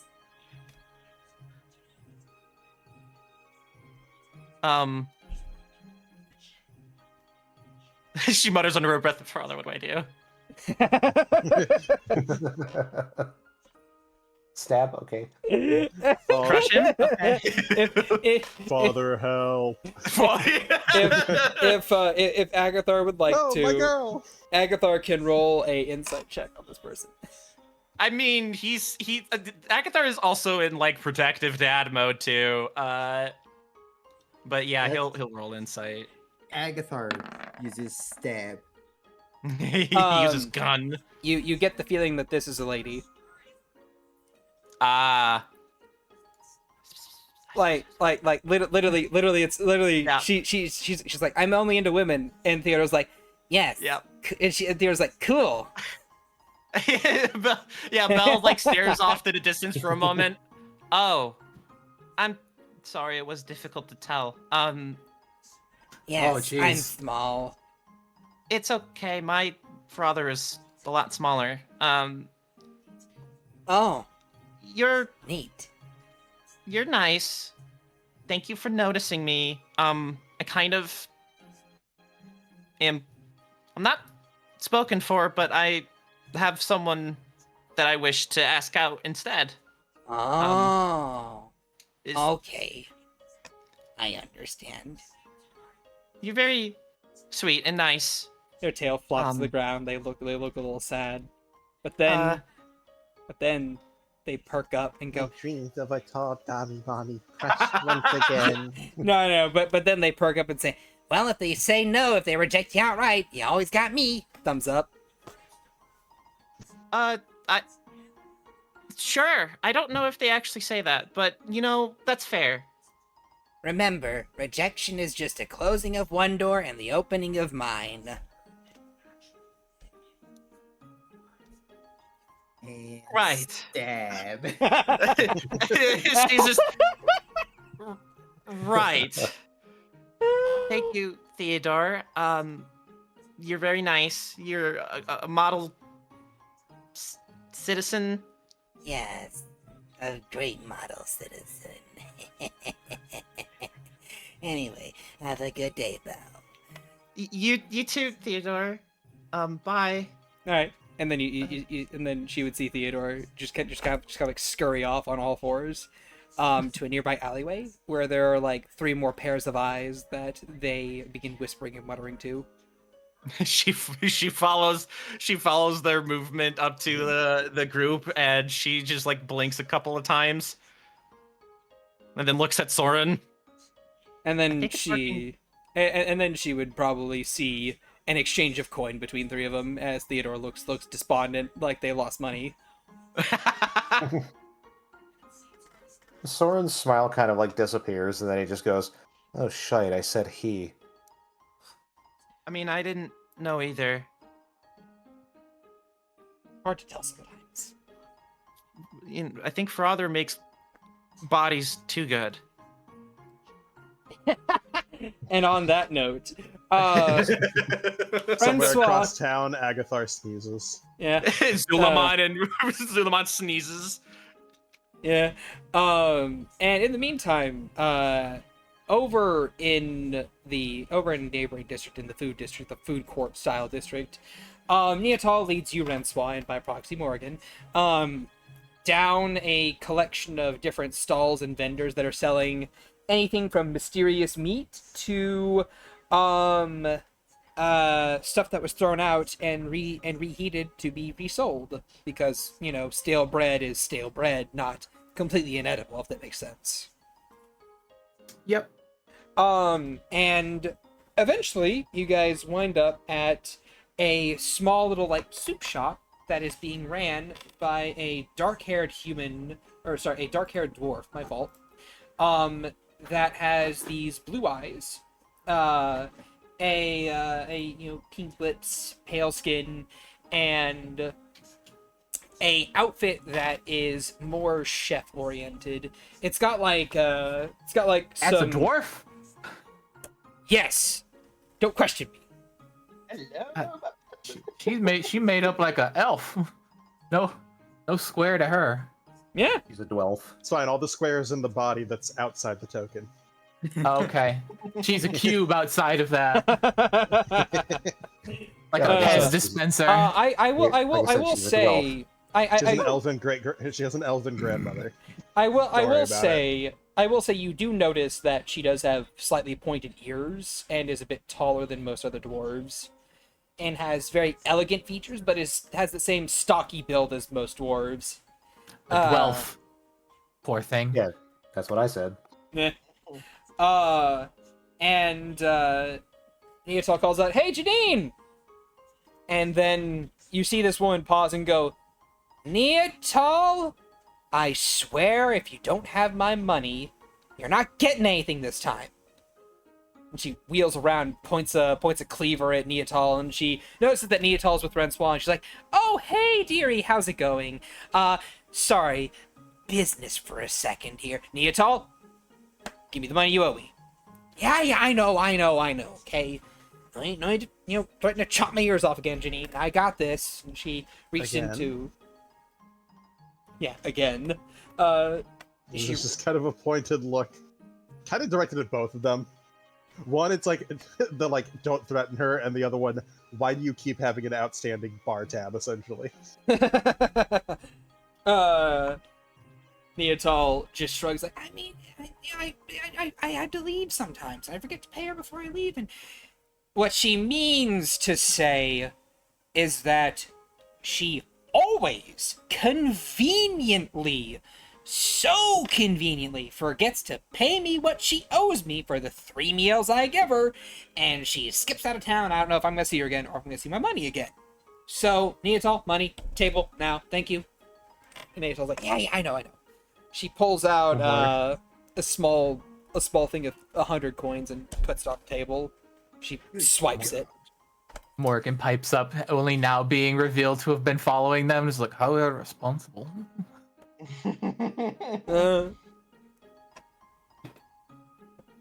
Once Janine has the coins in her hand, she opens them up and counts them real quick, and then she closes back up. Then she goes back to being all smiles. Okay, good, awesome, thank you both. Now, what can I get for the two of you today? And might I ask what your name is, ma'am? Points to you, Rensois. My name is Rensois. Uh-huh. And I see you're holding hands with little Neotal over there. Are the... Glances down, kind of blushes. Yeah. Right? Yes. Are the two Yes, I of... am. You are? Oh, that's awesome! That's so good for the both of you. Please, take a seat. She then looks over at Neotal, and she's like, and you? You know the deal. You know the bargain. Stares at her, and Neotal's like, yeah, I know. Takes a seat. And then she has... I'll make sure this one actually pays you this time. Oh, aren't you a sweetie? Thank you for that. Now I don't have to threaten you again, Neotal. Alright, so what can I get the two of you? I think she enjoyed the threatening. And also, what can I get you there in the back? Small one. Points at Morgan. Have I been here before? No, you have not. You have not been to this underground city. You actually didn't even know this thing existed. Fair enough. Can I see it? Is there a menu? There is no visible menu. But you see that Looks it is around. called a noodle shop. Whatever you would recommend. Alright, I'd recommend the chef's special. Please take a seat over here. And I would assume that is a chef special for you as well, Neotal, and your lovely friend over here.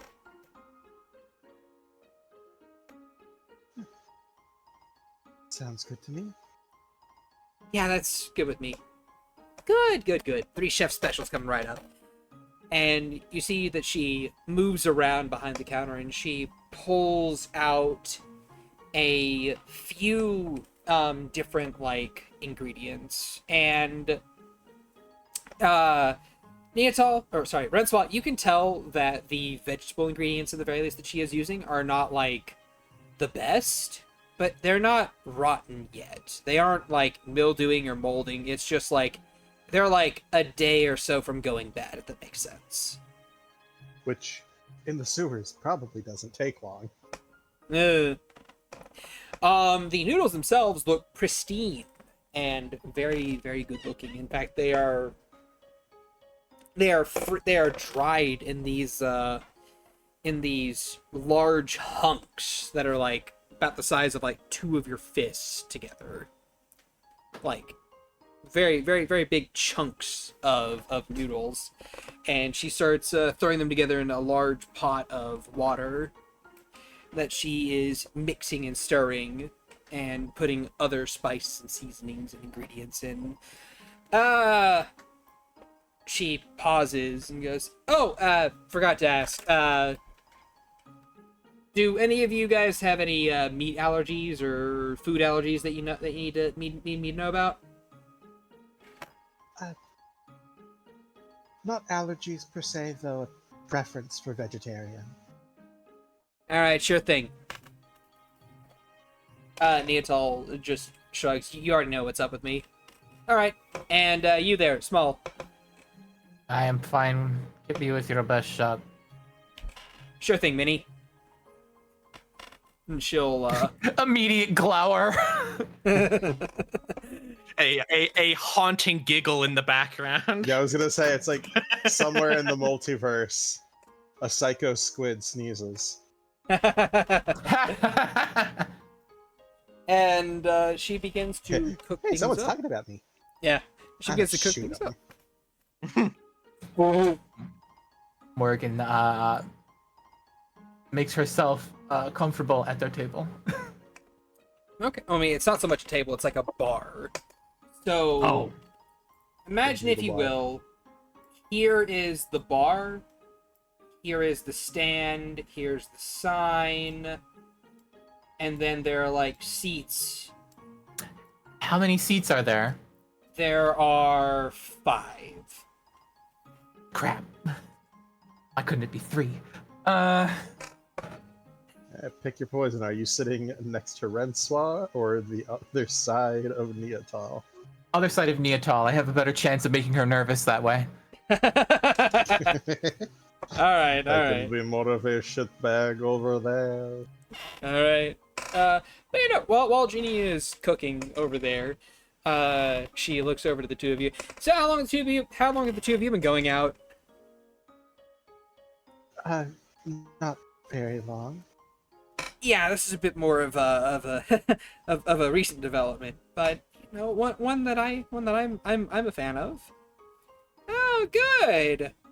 You know, Rensoir, the stories I could tell you about little Neotal over there would make her blush real hard.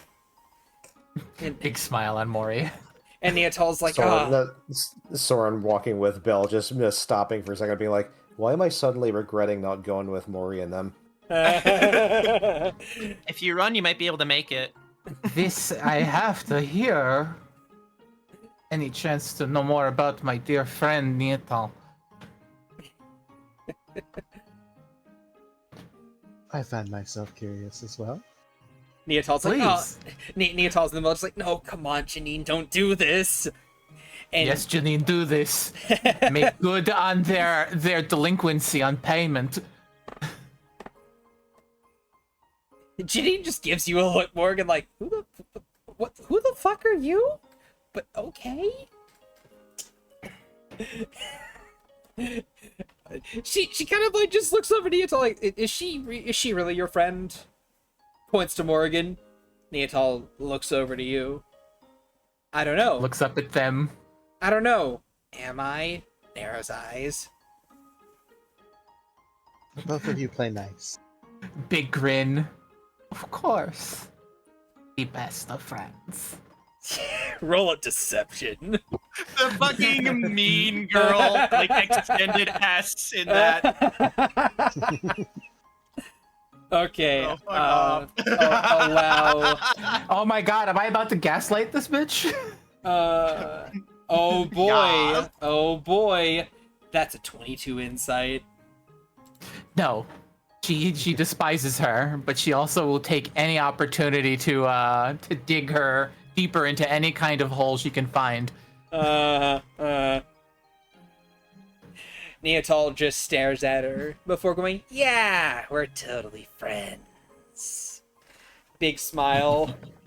The two of them are just like smiling at each Lightning- other, not meaning a lightning word. between There's a them. lightning spark between the eyes. Yeah. Janine just kind of like looks between the two of them, just like, uh-huh. I suppose this is more for Rensoir anyway. So let me tell you. So Neotal here, has she told you she's a master thief yet? She says with a grin while continuing to stir up this soup and add a few more ingredients to it. Unfortunately, I don't believe Master qualifies any longer. I believe it was the greatest ninja. Oh, okay. I see. So she changed what she normally tells people. Okay. Well, let me tell you about Miss Master Ninja's first job. So, her first job was to get some bread for me from the nearby bakery. Well, not nearby, but, you know, up above from the surface bakery. And all she had to do was go up there and get the the bread that they're going to throw out anyway, so I can make some noodles out of stuff, right? She goes up there, and instead of going to the dumpsters, she goes directly to the person that owns the shop and says, "Hey, I'm here to get that stale bread off your hands and, you know, whatnot." I swear, I've never heard of a more awkward attempt at theft. You see, normally speaking, whenever you're trying to steal from someone, you have to, like, you know, steal from them. You have to walk around back. You gotta kind of, like, slip in the night. That's what I was expecting. But, oh no! She goes right to the front door, asks the owner directly, "Hey, let me get that bread off you." Funnily enough, it worked.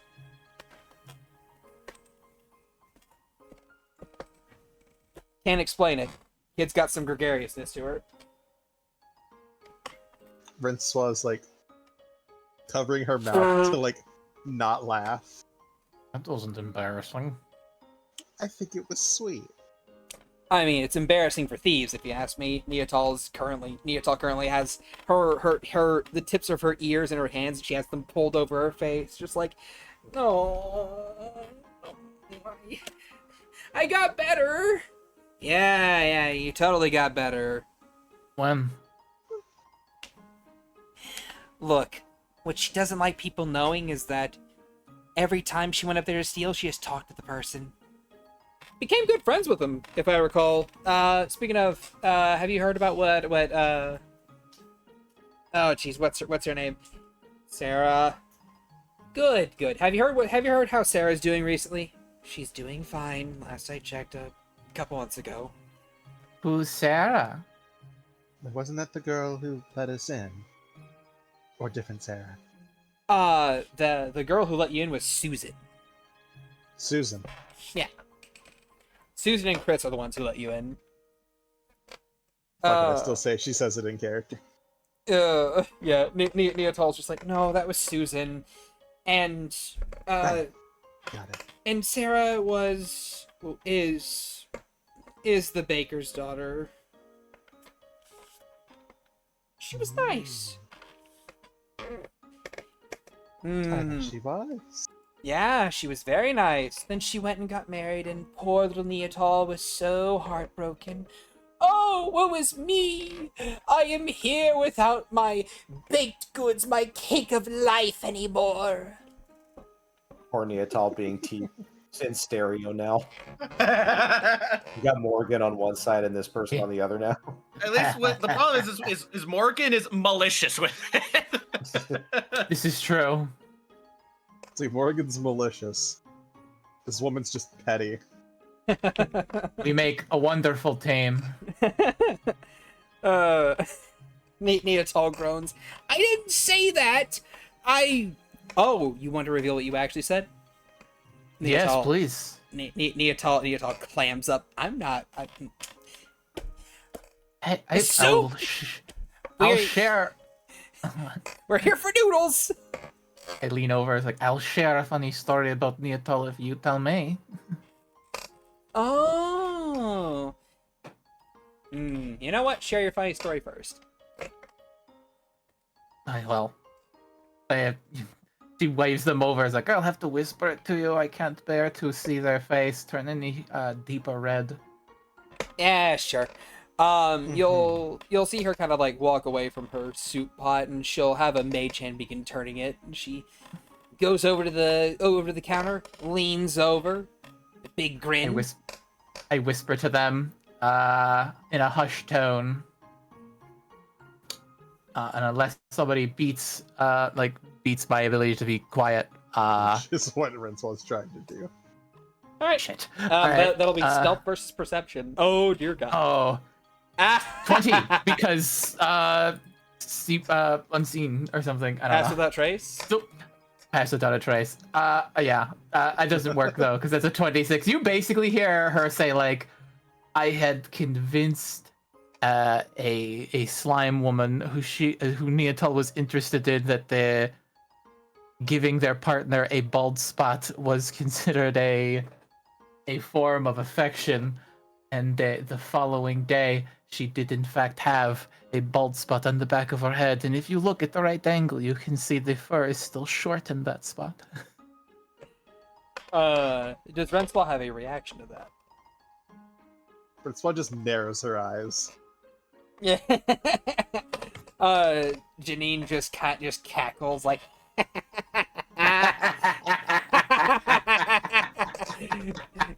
Good one. Good one. Good one. Now All tell right. me. Yeah, sure. She'll lean back and say, "I believe Neotal's exact words were, 'Oh, my baked beauty, my caked Candace, my frosted Florence. If only I had you in my arms right now, you could knead me like the dough I see you knead every day.'" This was her poetry phase, keep that in mind. Just banging on the table with her little hand. Neotal grumbles, "I was trying poetry because I thought it would... yeah." Oh, I know why you're trying poetry, but don't worry. I'm not gonna reveal that. I'm not gonna get into that. They say you still- persistence is key. Do you still do poetry? Yeah, on occasion. She switched to haikus recently. I do normal poetry. Can we hear some? Share your latest limerick with us, Neotal. Only if Rinswell wants me to. Maybe you can show me later. Breathes a sigh of relief. Janine just shrugs. Probably about you anyway. Anyway, soup's on. She gets the ladle and begins to ladle into 3 different bowls a large quantity of noodles and soup. Neotal and Minnie, the two of you want any meat in yours? Neotal just Yes. shakes her head. Alright, cool. What kind? Oh wait, no. There is only one kind. She grabs a small collection of mystery meat with her mage hand and puts it into the bowl and begins to stir it. And while she's stirring it, you can hear her kind of like muttering under her breath a small spell to keep the water boiling as she proceeds to cook the meat inside of the bowl. And then once it is done, she places it in front of you. Francois, you and Neotal have your bowls first. Do you sample the soup? As you are given 2 sticks to eat with. Yeah, she'll test the broth. Yeah. Okay, so the broth itself, whenever you drink it, is very hearty, very thick with a lot of different flavors and spices. Effectively what you're drinking is fermented, spiced water that has been kind of like seasoned and cooked in over the course of like God knows how many days. So it has just all manner of flavors and spices just in it, if that makes sense. And the noodles themselves are... Had to blow my nose. The noodles themselves are very soft and chewy, but not like in an al dente kind of way, but very, very good in general. And they are plain enough so that way they absorb the water in the broth themselves. So they are basically small flavor packets as you eat them.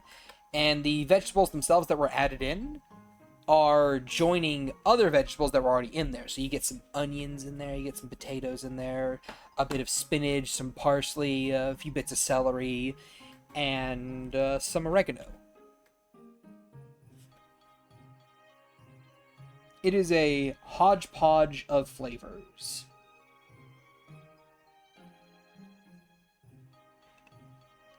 For you to enjoy. Yes. You see Neatal very, very quickly just kind of like noodles first, just slurps them up, and then bowl to lips, slurps it up. She's done with this food in nanoseconds, basically. Very clear that she overly enjoys this woman's cooking. Did you even taste it? For a couple of seconds. Of course I did. Hey, Janine, another bowl. Sure thing, Neatal. And she'll make her another bowl.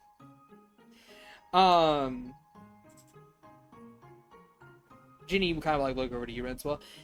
So, what you think? It's good. It's quite the mix of flavors. Yeah. We gotta stretch what we have down here because of the ingredients we're using. Gotta make sure everything lasts for as long and for as many people as there are available. Well, that is one of the many advantages of stews. As always. And just so you know, from what I've seen from the two of you, I approve.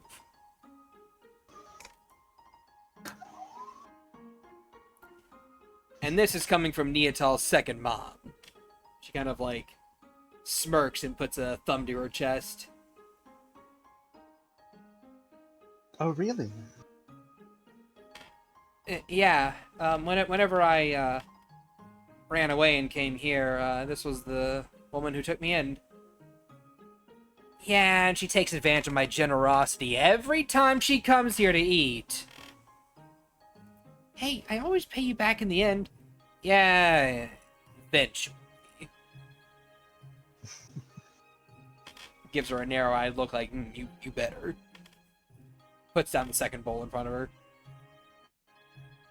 This one she eats far more slowly. Well, thank you for taking care of her. We here at the Midnight Crew take care of our own. There's a lot of kids up there in Glory. Sorry, go ahead. Even when they take some years off your life with their antics. More than a couple years.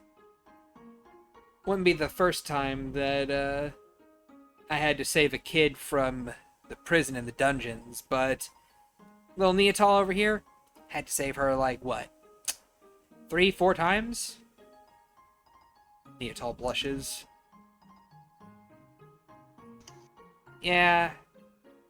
No one ever starts off as a master ninja, she says with a wink, before continuing to stir around her pot and make sure that the flavor's not settling. I wish I knew this place was here. It's a bit hard to find. Intentionally so. Still, it was something before. It doesn't appear on any maps or schematics, blueprints of the city. I mean, hey, if it did, it'd be a lot easier to find us. Someone had to build it.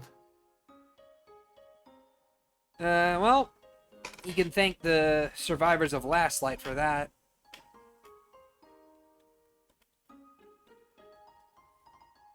Tragic what happened there. She gets a bit of a mournful look on her face.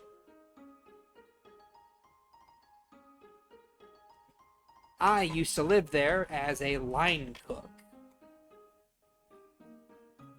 in the soup kitchens. But, not anymore. Not since the military came in.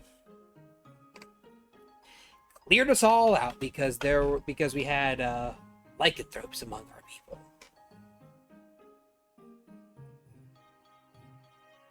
Maury's just got like a look of like all the light has left her eyes. Those things went the way they should have.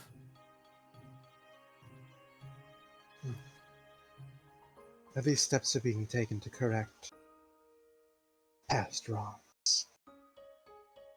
Yeah, I heard. Apparently, little Neo over there is involved in it all. Neotol nods. Yeah. How much have you heard? Me, hun? She'll hold up the palm of her right hand, and you'll see a M is branded on the palm of it. Right hand over here. Nothing passes through it. I'm the right hand over here. Neotol will kind of like lean over and just say, it means she's the right hand man of Mr. Pepper. Or woman of Mr. Pepper. Yeah. Mr. Pepper handles the logistics of this place, you know, the ins and the outs. I handle the citizenry, the kids, the various people that come and go, orphans here and there. And Miss Kara is the one who handles the more darker side of this place. Can't have a guild of thieves without having a small collection of people that are there to steal lives. So then you've heard of recent development as of yesterday. The fact that all the Sunfist Paladins are dead? Or at least their leadership? And that news travels real fast. Yeah, I've heard. Didn't hear about the people who did it, but I heard it happened. You guys happen to know anything about that? No. Neotol kind of glances over to you, Morgan, before shrugging. Nah, nothing, sadly.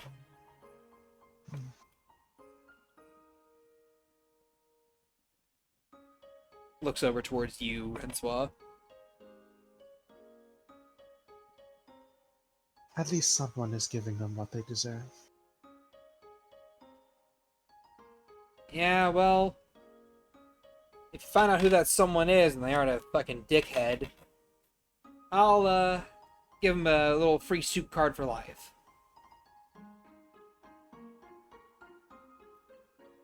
Neotol immediately sells this out. Free soup! No. Soup! No. She doesn't. Not yet. She already has free soup for life if she doesn't pay her tab. And with that, unless you guys have anything else you'd like to ask or speak to Janine on, I will pull scene away. I think as we're leaving at least, or as Morgan is leaving, I don't know if the two of them linger. Well, whenever Neotol pays up her tab, after getting her second bowl, she gives Janine a wave and, do you, Renzel, have anything that you'd like to ask this woman? Or talk to her about? Yes. Not that has to be done on screen, but like I think it'd be the fun fade as she like finishes the soup and is like, do you have any photos from Neotol's younger days? Oh, hon. I have so many. Some that even she's not seen before. What? Janine, come on! Hey. Some tradition. You start dating someone, I show them the cute photos. And the embarrassing ones, too. But you're...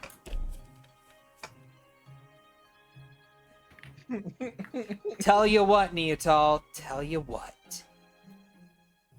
I'll give you a free suit. She just narrows her eyes at this woman. You can't bribe me with soup every time.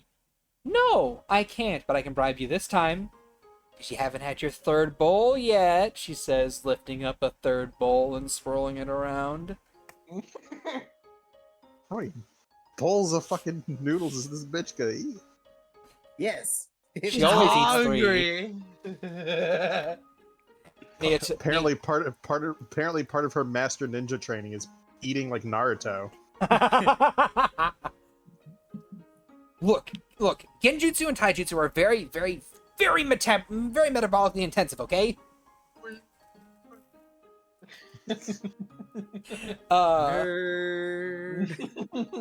And she'll she narrows her eyes and says, in a to-go bowl, please. Okay, fine. She'll then take that bowl and pour it into a small container, pop a lid on it, and pass it over to Neotal. That should keep for a few hours. Thank you. She'll slip into a bag folding. Now, you said you wanted to see pictures, huh? I got a couple right here. And if you want, I can go through a couple of them. Or if you want, we could move on. It's a fine, just fade. Okay. Now check these out, and she'll pass a couple. Does Morgan stay for the rest of this time? She kind of waits until the two of them have left. She wants to be the last out. Okay. You're shown, I want to say, a fair few pictures of young Neotal in the middle of her ninja training. Failing more often than not. But then again, these are pictures that her mother figure is taking effectively. But eventually she puts them all away. Gives you an approving nod, and she'll go around the counter and give Neotal a hug. Stay safe out there, kid. Sure thing, Janine. She'll look to you, Rinswa, and you keep an eye on her. Someone has to. Yeah, certainly does. She'll then steal her expression and then make her way around back to the front, back behind her countertop. Neotal looks over to you, Rinswa. Yeah, well, let's go. We've been here for, jeez, fucking 40 minutes almost.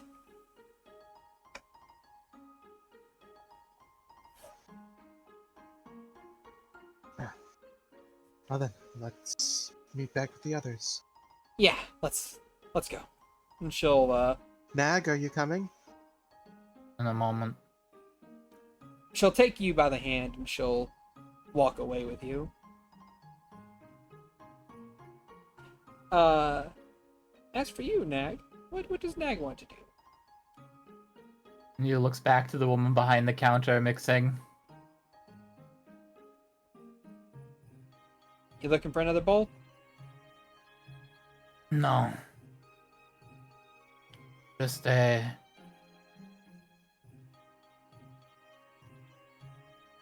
bit of advice or a warning.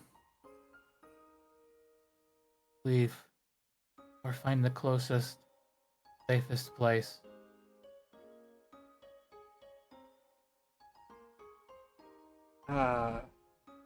Hun, there isn't any safer place than here. Just stares at them with this dead-eyed expression. I've said what I wanted to. Take what I say as you wish. And she She's gonna opens roll the an doors. insight on Nag. Well, You don't That'd be have to pretty roll easy. anything against it. Yeah, no. sure. It's one of those things. I'd say you don't have to roll anything if you don't want to. She's staring at you for a bit. And then she nods. Alright. Thanks for the heads up. Then she'll, whenever you go to leave, you'll see that she is already, putting a cover over the soup, putting in the close sign, and is making her way down back towards Mr. Pepper's office.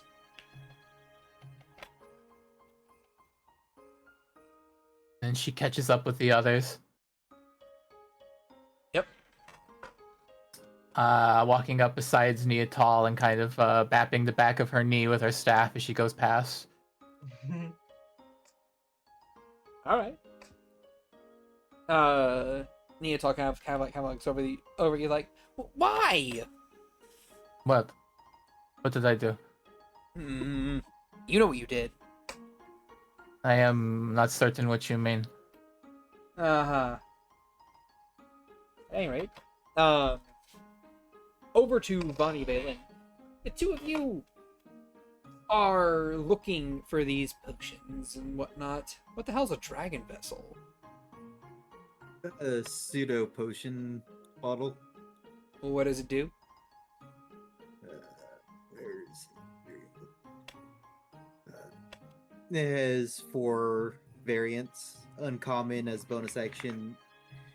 Make ale, olive oil, potion of healing, or potion of climbing. Once a day. They don't have that. Alright. Potion of heroism. Ba-ba-da-ba-da. Heroism is going to be 100 gold. Potion of healing, depending on the rarity, is going to be this.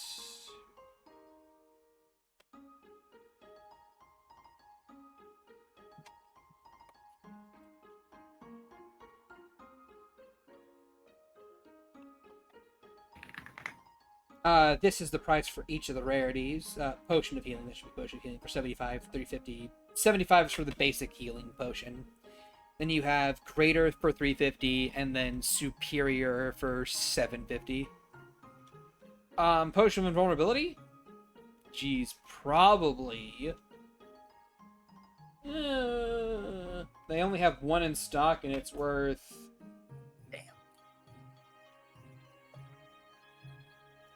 It is worth 10,000. Jesus Christ. As for the potion of psionic fortitude, what's that do? It essentially, when you drink this potion, you have advantage for 1 hour on saving throws to make to avoid or end the charmed or stunned condition on yourself. It's an uncommon. Alright. 5,000. And radiant resistance is another 5,000. Well, I don't have that money. So Belle's just gonna stare at that like counter when they're given the amount, and then just kind of slouches.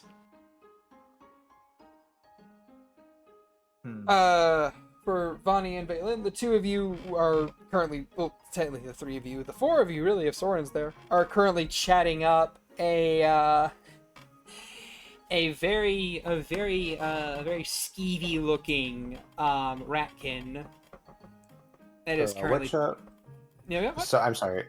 Which potion was Bell looking at? The potion of radiant resistance and psionic fortitude. They're both 5,000 gold per. How much does she need? 4,800. Fuck. She needs. Okay. Yeah, she needs. I mean, she cares more about the psionic fortitude than the radiant resistance. At any rate, so yeah. Or doesn't have that. So yeah, the 4 of you are currently looking at this greased up little ratkin, who's who's got gray fur and dark eyes that are somewhat clouded over. Yes, yes. Are you going to purchase anything? No. Oh. It's too expensive. Well, you have to understand, we had to go through a great many hoops to get these things. No, it's okay. But surely Just have you could part with something on your person to level the cost out. The Ratkin says as he reaches over and taps the black scaled armor along her arms. No. She just like kind of shrugs his hand aside when he touches her.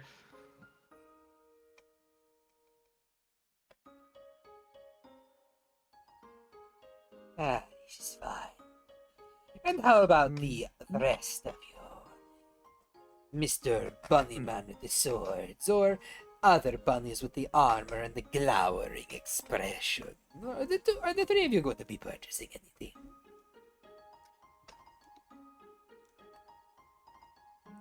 Right, not today. I'm trying to do the math right now. I don't know if it's worth 10,000 for a potion of invulnerability. It is resistance to all damage. Yeah, that's why I'm like, I guess what would you find the value of one of these things? And almost seemingly out of nowhere, she kind of produces one of the fusion cells. This Oh, weird looking battery thing. I also have these two sentient blades, and I'm just kidding. you see this man look at this thing, and he's like, What is this? What is this? May I hold this for a second? Sure. And she lets him take it, but she keeps a hawk eye on him. yeah, no, I mean, he's not doing anything. He's just like Mhm. examining. He's like, It's What is this? What is this for? it holds a electrical charge that powers certain devices that are compatible with it. Electrical charge to power. Huh. It's the battery, I guess. It's also known as. Intriguing. I have never heard of this thing before. It's extremely rare. Extremely rare, you say? Uh-huh. How rare would you say it is? Well, considering you haven't seen anything like it before, I would assume it's very rare. I have also never seen a kobold before, but they're all over the place in Vitrium. Yes, but no kobold in Vitrium has anything like this. You may have to roll me a persuasion check here. Okay. What does that did her even best. She's doing her best. 16.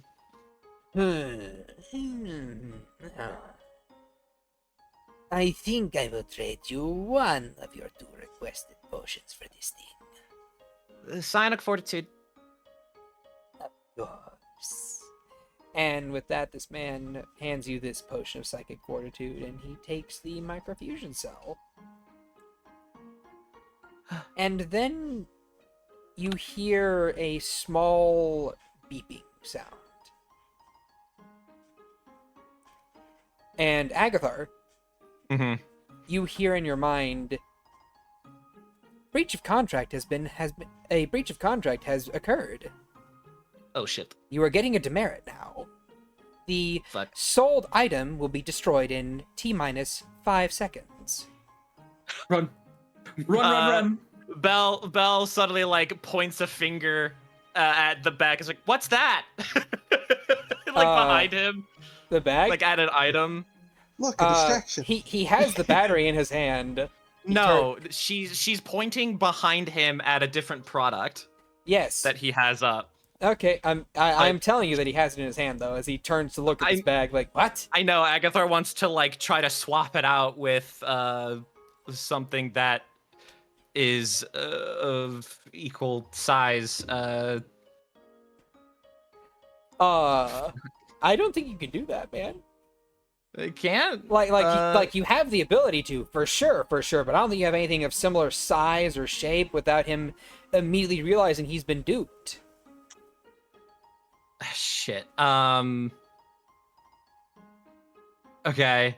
I do have an empty one. No, it's Wait. too late. I'm gonna.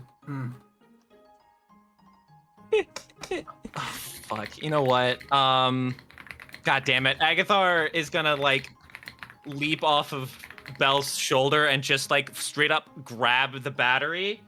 All right. And he's going to use a charge of the shifting watch to go into another dimension to take the explosion with him. Sure. Okay. All right. Valen. This man, roll for me a stealth check. Okay. For Agathar? Yeah. Okay.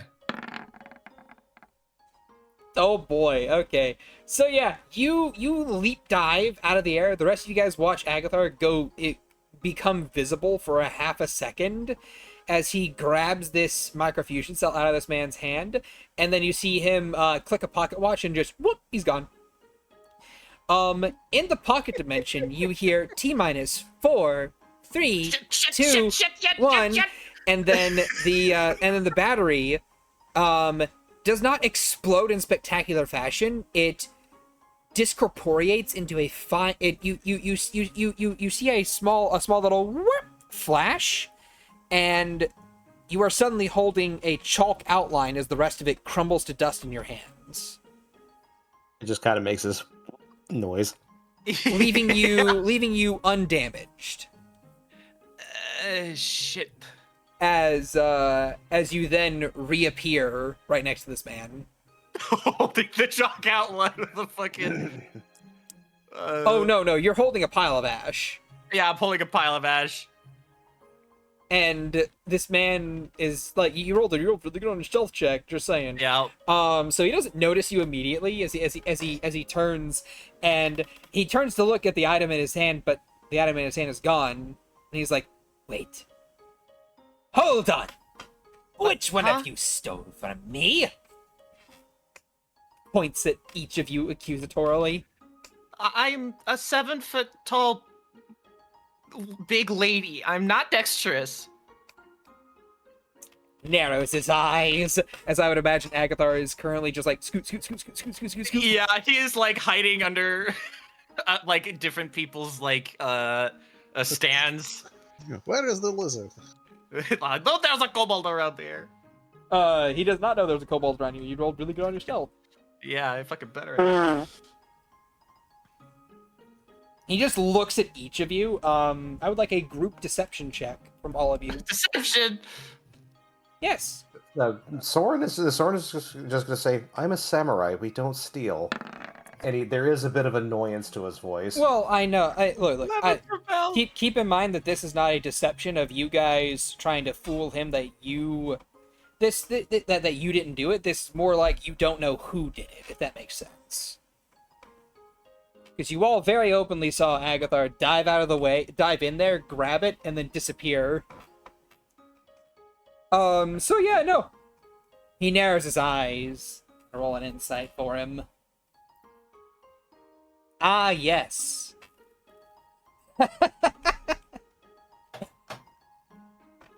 An 11 passes. That should tell you how low his roll was. Huzzah!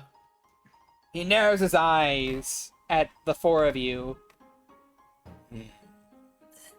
Must have been a pesky kid. Those damn kids.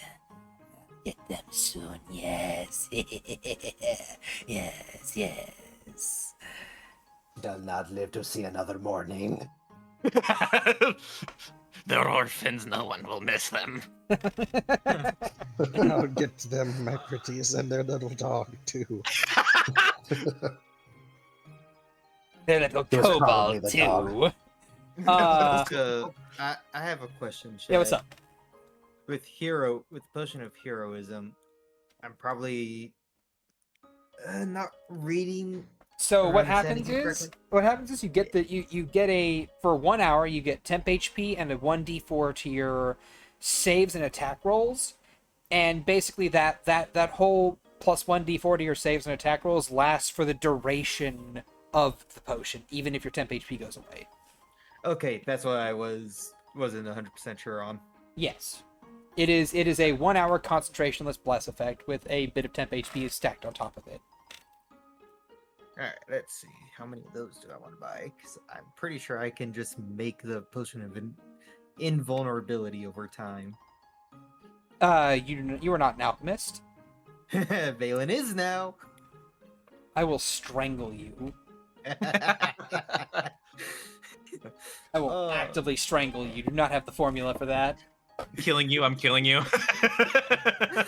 In fact, you know what? You need to buy this potion of invulnerability or another potion of invulnerability to have the formula. Rocks fall inside the cart. Valen dies. Oh, I could probably get it for a lot cheaper at Phaon's shop. Yeah. You know what? Strangely, the price went up. Hey, Phaon, how do you think of a crossbow sniper rifle that reaches almost a mile away? As if she doesn't have something like that already. But you know what? Sure, she'll buy it. Anyway, so, but yeah, no. Do you guys have anything you wish to buy from this man? Not with 200 gold. You can buy a normal healing potion, smile. For 200 gold? No, for 75 gold. Oh, great. That's such a deal. That's just I a know. steal. I mean, deal. No, Agathar's got fucking plenty of healing potions. This dude has 7 on him. Nice. Yeah, Valen has a good chunk of healing potions that I'm just seeing he has. Where is it? In his massive amount of components. He has 2. No, 3. 1 regular, 2 greater. Ah.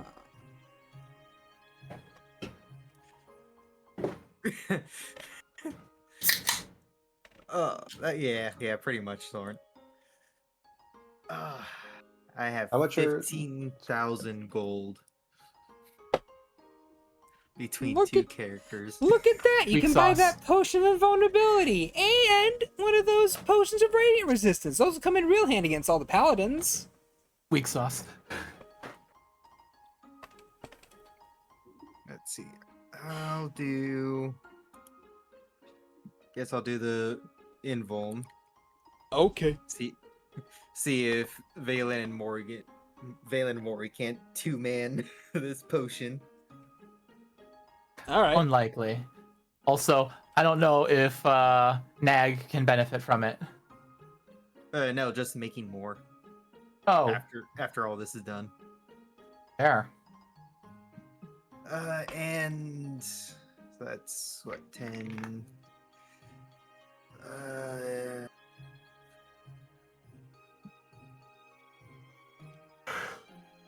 All right. Let's also do. How many of us are there in this group? I'm forgetting. There are 5. Technically 6 with Bonnie. So I only need 5 at a time. Technically 8 with Meg. Or Nag. Also, Agathar, please note on your character sheet that you have a demerit in Phaon's shop. Okay. How's everyone looking on potions above game? If any in the inventory. I do not. Nag does not have an inventory besides what she is wearing, and also cannot benefit from healing. I seem to have 1 greater healing potion. I was thinking about picking up some more. How much are they? Graders are Graders. 350. Yeah. Francois's got 5 potion of healings, 1 potion of healing -1, a greater potion of healing, and a superior potion of healing. So Yeah, that's Aggie- where all of our potions went. Aggie has 7 healing potions, and I think that's it. He doesn't have any superiors. Where the fuck are you getting these potions at? Dude, I haven't used any of Because these I don't potions. fucking use them. Yeah, exactly. You Stop guys have fucking- bonus actions. Use Stop them. dying. I use my bonus actions. I use it to punch things. Fair enough. Fair enough. It's like I could heal for 12, or I could kill the thing that's punching me. Yeah. That is true. Your bonus action drinks potions. My bonus action Chuck Norris's and punches people. We are We're not the same. Remember, kids, the best status condition is dead. Very true. Very true. All right, that's Alright, 700 gold, so- Soren. Sorry? That's 700 gold for you. Yep, I've already deducted that and put in the 2 more potions. How about you, Alright, so- Lonnie Balin? So I'm gonna purchase the potion of invulnerability to use as schematics, Uh-huh. and I'm going to be buying 10 potions of heroism. So, their stock is only 4. All right, save me money then.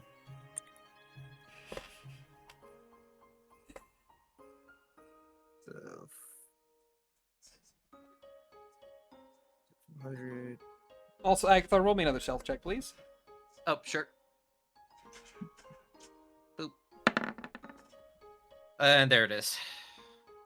God, I'm rolling so bad. You get a luck token off of it, at least. Yeah, still. What's their regular potion Uh, inventory? regular potion inventory, we'll say they have another 3 graders, 2 superiors, and 6 basics.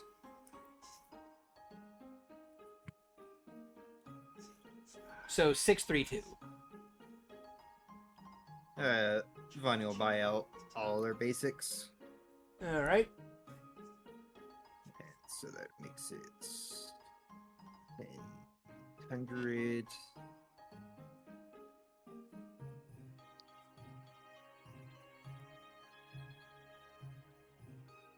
Alright. I'm pretty much buying them out of a lot of potions. Okay. Okay. Is that all? Yeah, since they didn't have the item. All right. Then Vonnie with- has one more attunement slot. So I try to find an item that seems useful. call it dragon vessels. Yeah.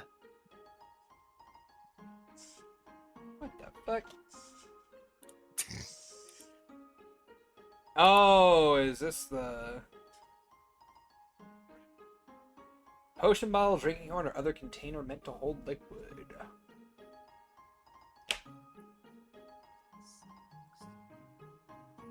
Uh-huh. Uh-huh. Interesting. Why does this require attunement if you get one use of it? I don't know.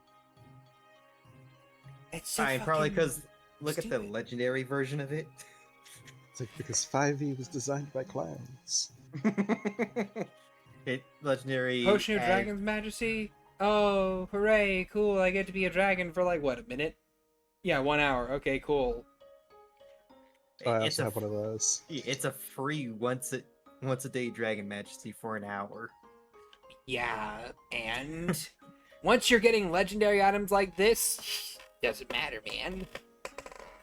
But like, also your GM chooses to give this to you. Like, they're choosing to give this to you. You could literally just give them the very rare version and call it a day and say it doesn't require attunement. Yeah. Oh well, you already said so. I already spent the money. Yep. Alright, so I need to do math. Also, that item would have been priced the fuck out. Hey, again, 1500. Yeah. True. So yeah. With a natural 1 in stealth, it's still a 16 on stealth though.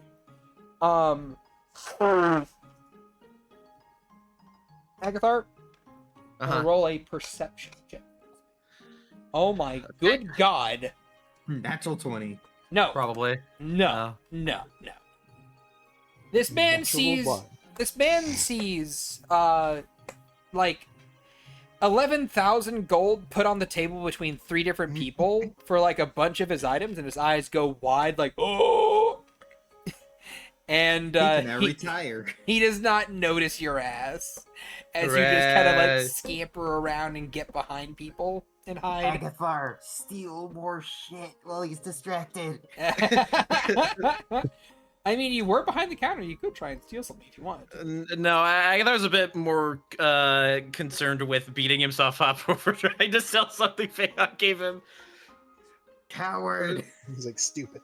He is absolutely bashing his face on the ground like, stupid.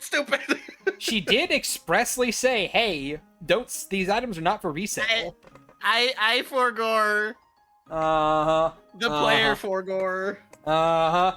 Now you'll never forget. Now I'll never forgore. I'll That's never the wonders of forget until the next consequences. time I forget. My, how the turns have tabled. Well, isn't it the consequences of my actions? At any rate, so yeah, no, that all being said and done, you guys all get your items, you buy stuff up, you reconvene.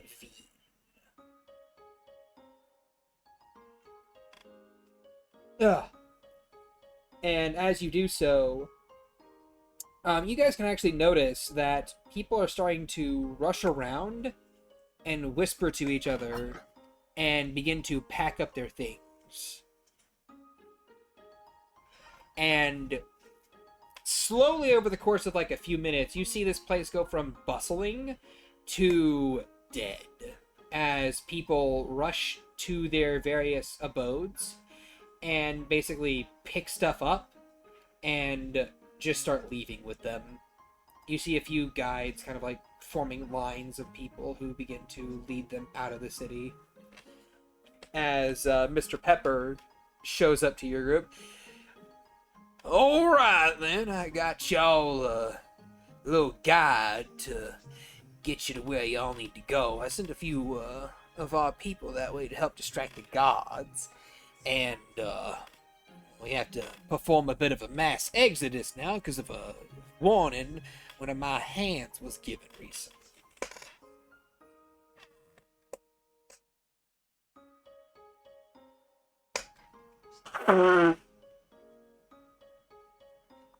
Now, What warning? warning that something big's about to go down in the city. Mr. Soren nods. Not incorrect. Yes. That's why we have to be urgent. And that's why I said the guards are of no concern. Of course. Time is of the essence.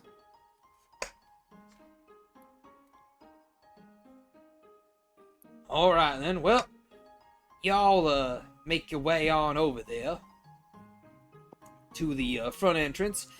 Y'all gonna meet with your contact, her name Theodore. Oh no. Oh yes, I'm here again. No. Who? Hello, my name is Theodore. I am here as your escort. Says Hi, a very small Theodore. ratkin. Hello, Bed. It is a pleasure to see you again. At any rate, Oh, please follow. I will show the way. With that, Theodore turns around and begins to walk away, her little tail swaying happily behind her. Do you guys follow? we do. Yeah. It's like, no, Soren does. fuck your campaign. We stay here. I was gonna have to approach from a different angle, but yes, he's following. I am absolutely charmed by this location and I am never leaving. I refuse to ride your rail. No! My book.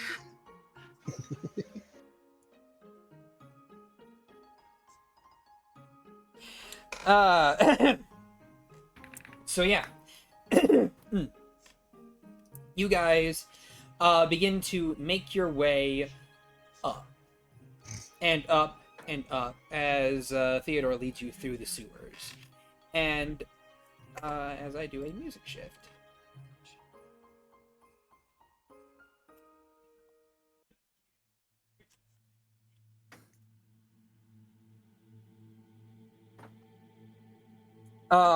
Eventually, you guys all find yourselves, near a sewer drain entrance. And this entrance in particular, looks a bit more ornate and put together than the others before it. And, as your party, makes your way over there, Theodore points upwards. You may go up there, and that will lead you to just behind the castle proper, near a servant's entrance. At which point Theodore gives a small bow to each of you, and a tip of their little hood towards Belle, before she turns and begins to make her way back into the sewers. I wish you all the luck on your mission. Be safe. All right. And you guys begin to make your way up and out of the sewers, climbing up a ladder and pushing a sewer drain cover off of the stone and to the side. Emerging from the inside of the sewer, you are met by a large courtyard of white cobblestone with gold trim around the along the interior lines of this like porcelain-esque material. You do find yourselves in an open air area where you see a bunch of chamber pots off to the side that were in the process of being cleaned or tended to. You see a door that leads into the castle proper, a large wood door.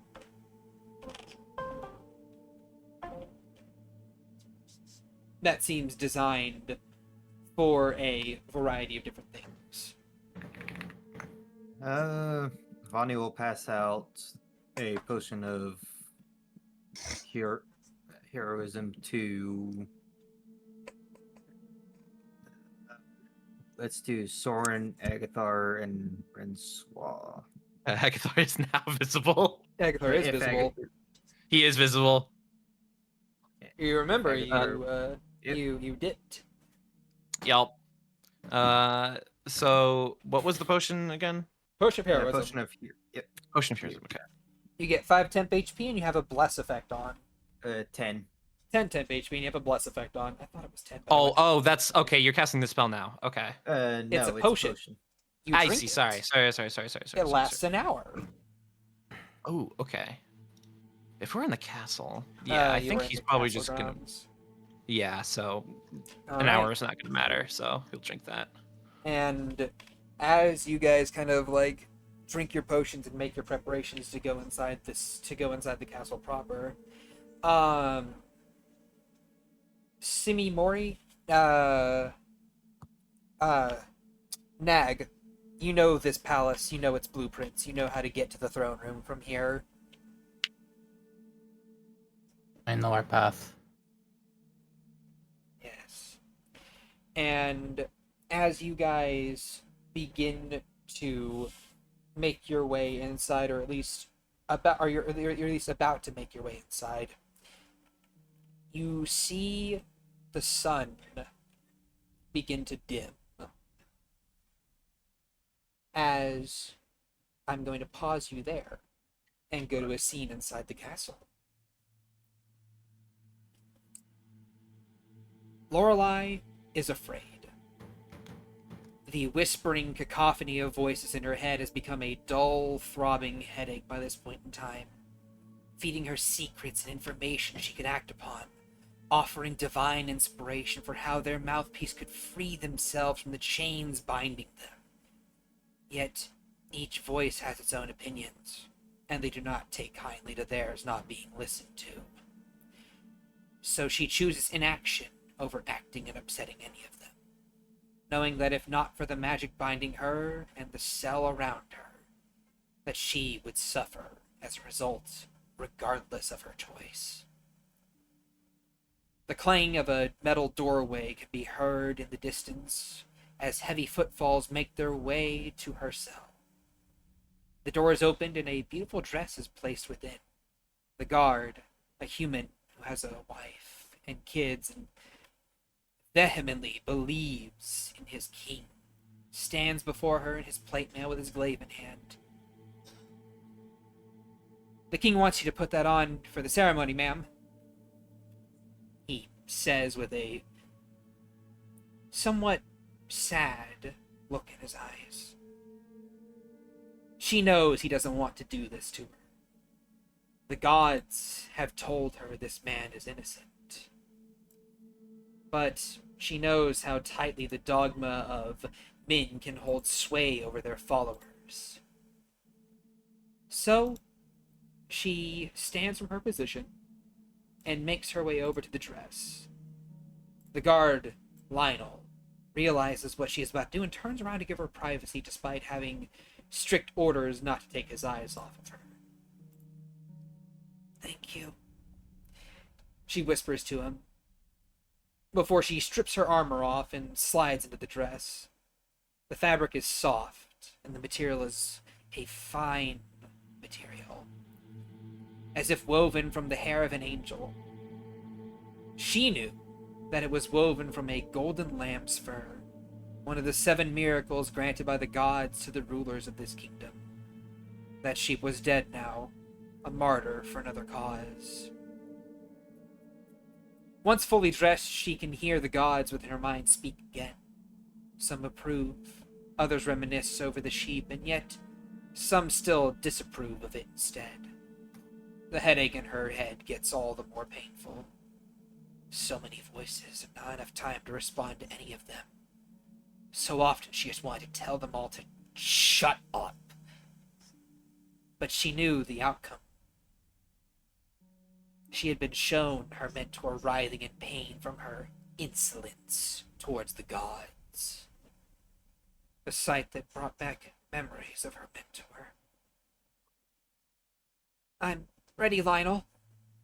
Thank you for your kindness. It's been a small ray of light in these past few days," she says to him, a half-truth given, and one that a few of the gods grumbled about. He had been kind to her. He had even talked about his life a little, but the real ray of hope she had in this dimming day was that Agathar, Soren, Renswa, Vani, all the others, and even Morrigan, would come and save her. "You look very pretty, Lorelei, and I think our king will make you a happy woman. He's not as bad as you have heard, and I know there are rumors about it. But you trust me, right?" She nods her head. She does trust him, but she knows the lie he was told. That she was in arranged marriage to the king of Vuori, the supposed princess of Esnor. What Lionel didn't know was that the king hadn't been fully honest. She was no princess, and she wasn't from Esnor. She certainly hadn't been kidnapped and mentally controlled through magic by witches to be against the kingdom. "When you get married to him, you'll be given the best treatment in the country. We'll get those evil witch enchantments off you, and you'll be right back to your normal self again." He smiles. But she knows the fate that's in store for her. The ritual the king wants her to perform. Lionel begrudgingly places a heavy set of manacles on her wrists. "Sorry, princess. It's for the king's safety." He then turns and leads her out of the cell and into the hall. The chains around her wrists preventing magic or even simple hand movements from being performed. She was unable to pray, even if she wanted to. She is led down a corridor, couple corridors really, one by one until she enters a grand throne room. Lavish stained glass windows decorate the interior of the castle, detailing generations of kings that have come and gone before the current one. King Antonio Cortez de Valentino sits upon his throne, looking far older than any other human before him. A waterfall of red liquid dousing his backside at all times from within his throne, while multiple clerics remain on standby near him in case the worst should happen. Again. One in particular, adorned in black robes with a heart symbol necklace, stands beside him with a small black book of hymns and sermons. He smiles at Lorelei as she is led up by Lionel to the spot beside the throne. Her manacles are then shackled to a heavy bolt of iron beside the king. The guard gives her a pair of thumbs up before leaving the room and standing guard outside of it. The priest opens their book and begins to read. Dearly beloved people of Vuori, we are gathered here today to wed two individuals in holy matrimony. Lorelei knows the words. She knows how long she has before she is bound in marriage. She looks down at the ring on the king's hand, her ring, and then to Antonio himself. The older man looks up towards her and gives her a smile. Fear not, Lorelei, for I shall make this kingdom great again, and drive the filth from its streets. With your power, there is nothing that will get in my way.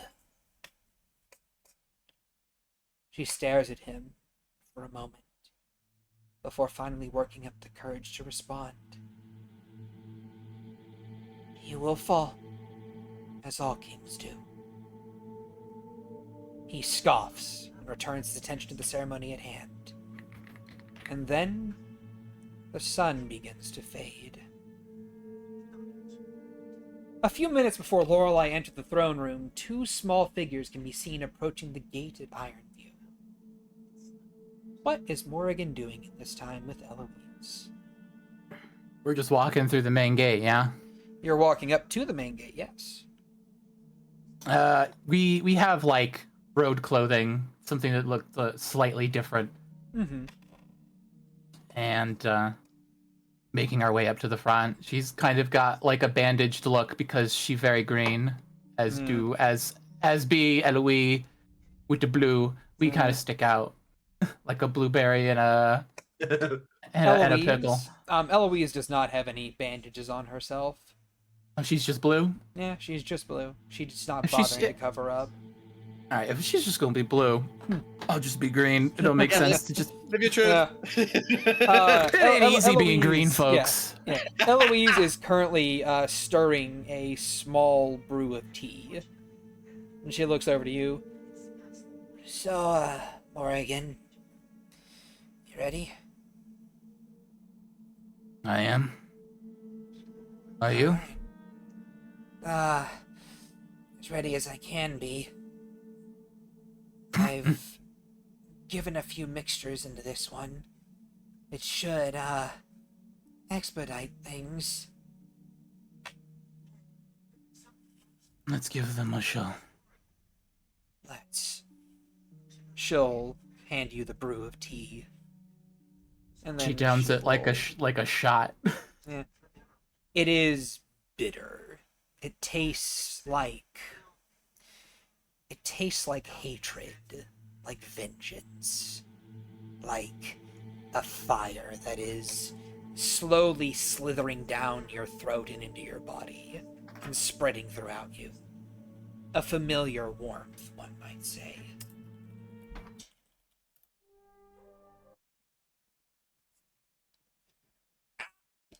The music it doesn't work. Nope. Yeah, well, fuck me, I guess. It's fine. It's fine. I will play it on stream. Okay, that's cool. How do I listen to stream? Go to twitch.tv/definitelyshad. Smile. Ah, crap. The problem is I could hear myself. That's fine. I'll just... Okay. I can... There, You know what, I'll just streaming play on it. Discord. I'm streaming on Discord. Yes. That works for me. And tell me when All you right. guys are on that stream, and then I will hit that, and then I will go to map and stuff. I would appreciate it. Okay. So we're going to go over here. As Yes. as well, you take that sip, you begin to feel that hatred spread throughout your body and radiate. By all means, what happens? Morgan feels her body begin to crumple in on itself as her back begins to swell. She takes a token that she had around her neck and clutches it, pulling what looks to be like one of her Chris daggers, bedazzled with different gems and ruins. She holds it out in front of herself. Bring me midnight, the endless dark. Bring me beasts that howl and bark. Bring me crimson liquid red. Bring me sickness terror bred. Bring me thunder, lightning through. Bring me hope of nothing new. Rot, decay, dilapidation. Bring this end unto this nation. As she plunges the dagger into her chest, and a wave encompasses the city. What was once hunger and thirst becomes outright starvation, as people who find themselves in their day-to-day wasting, their throats dry and cracking, lips splitting and bleeding, before it is simply drawn back, like the current leaving before a tsunami, as that energy collects at a point and is forced outward in a wave of green.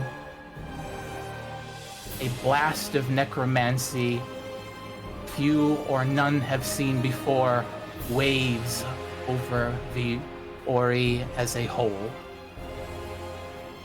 flooding outwards from Iron View into the very soil,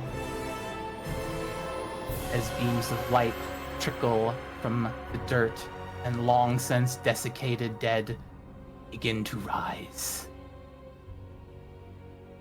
The wrongfully slain make their way to Iron View. All right. And that is where we will end session. Yeah. Oh, yeah. Oh, yeah. All right. And if you guys want to see what is going to happen next week, by all means, join us at Tuesday at twitch.tv/deathlyshad. And if, remember, like, subscribe, comment, all that other jazz, and whatnot. Till then, Agathar, say goodbye to the people. The shit is going down, people. Morrigan, say goodbye to the people. My voice is hoarse. Rensois, say goodbye to the people. You're not a horse, you're a halfling. Soren, say goodbye to the people. I have no clue what's happening, and I'm probably better off for it. And Vani Valen, also say goodbye to the people. Goodbye, everyone. Yes, and from all of us, all of you have a wonderful day and a wonderful life, and bye. We'll be back next week. Whoa. That-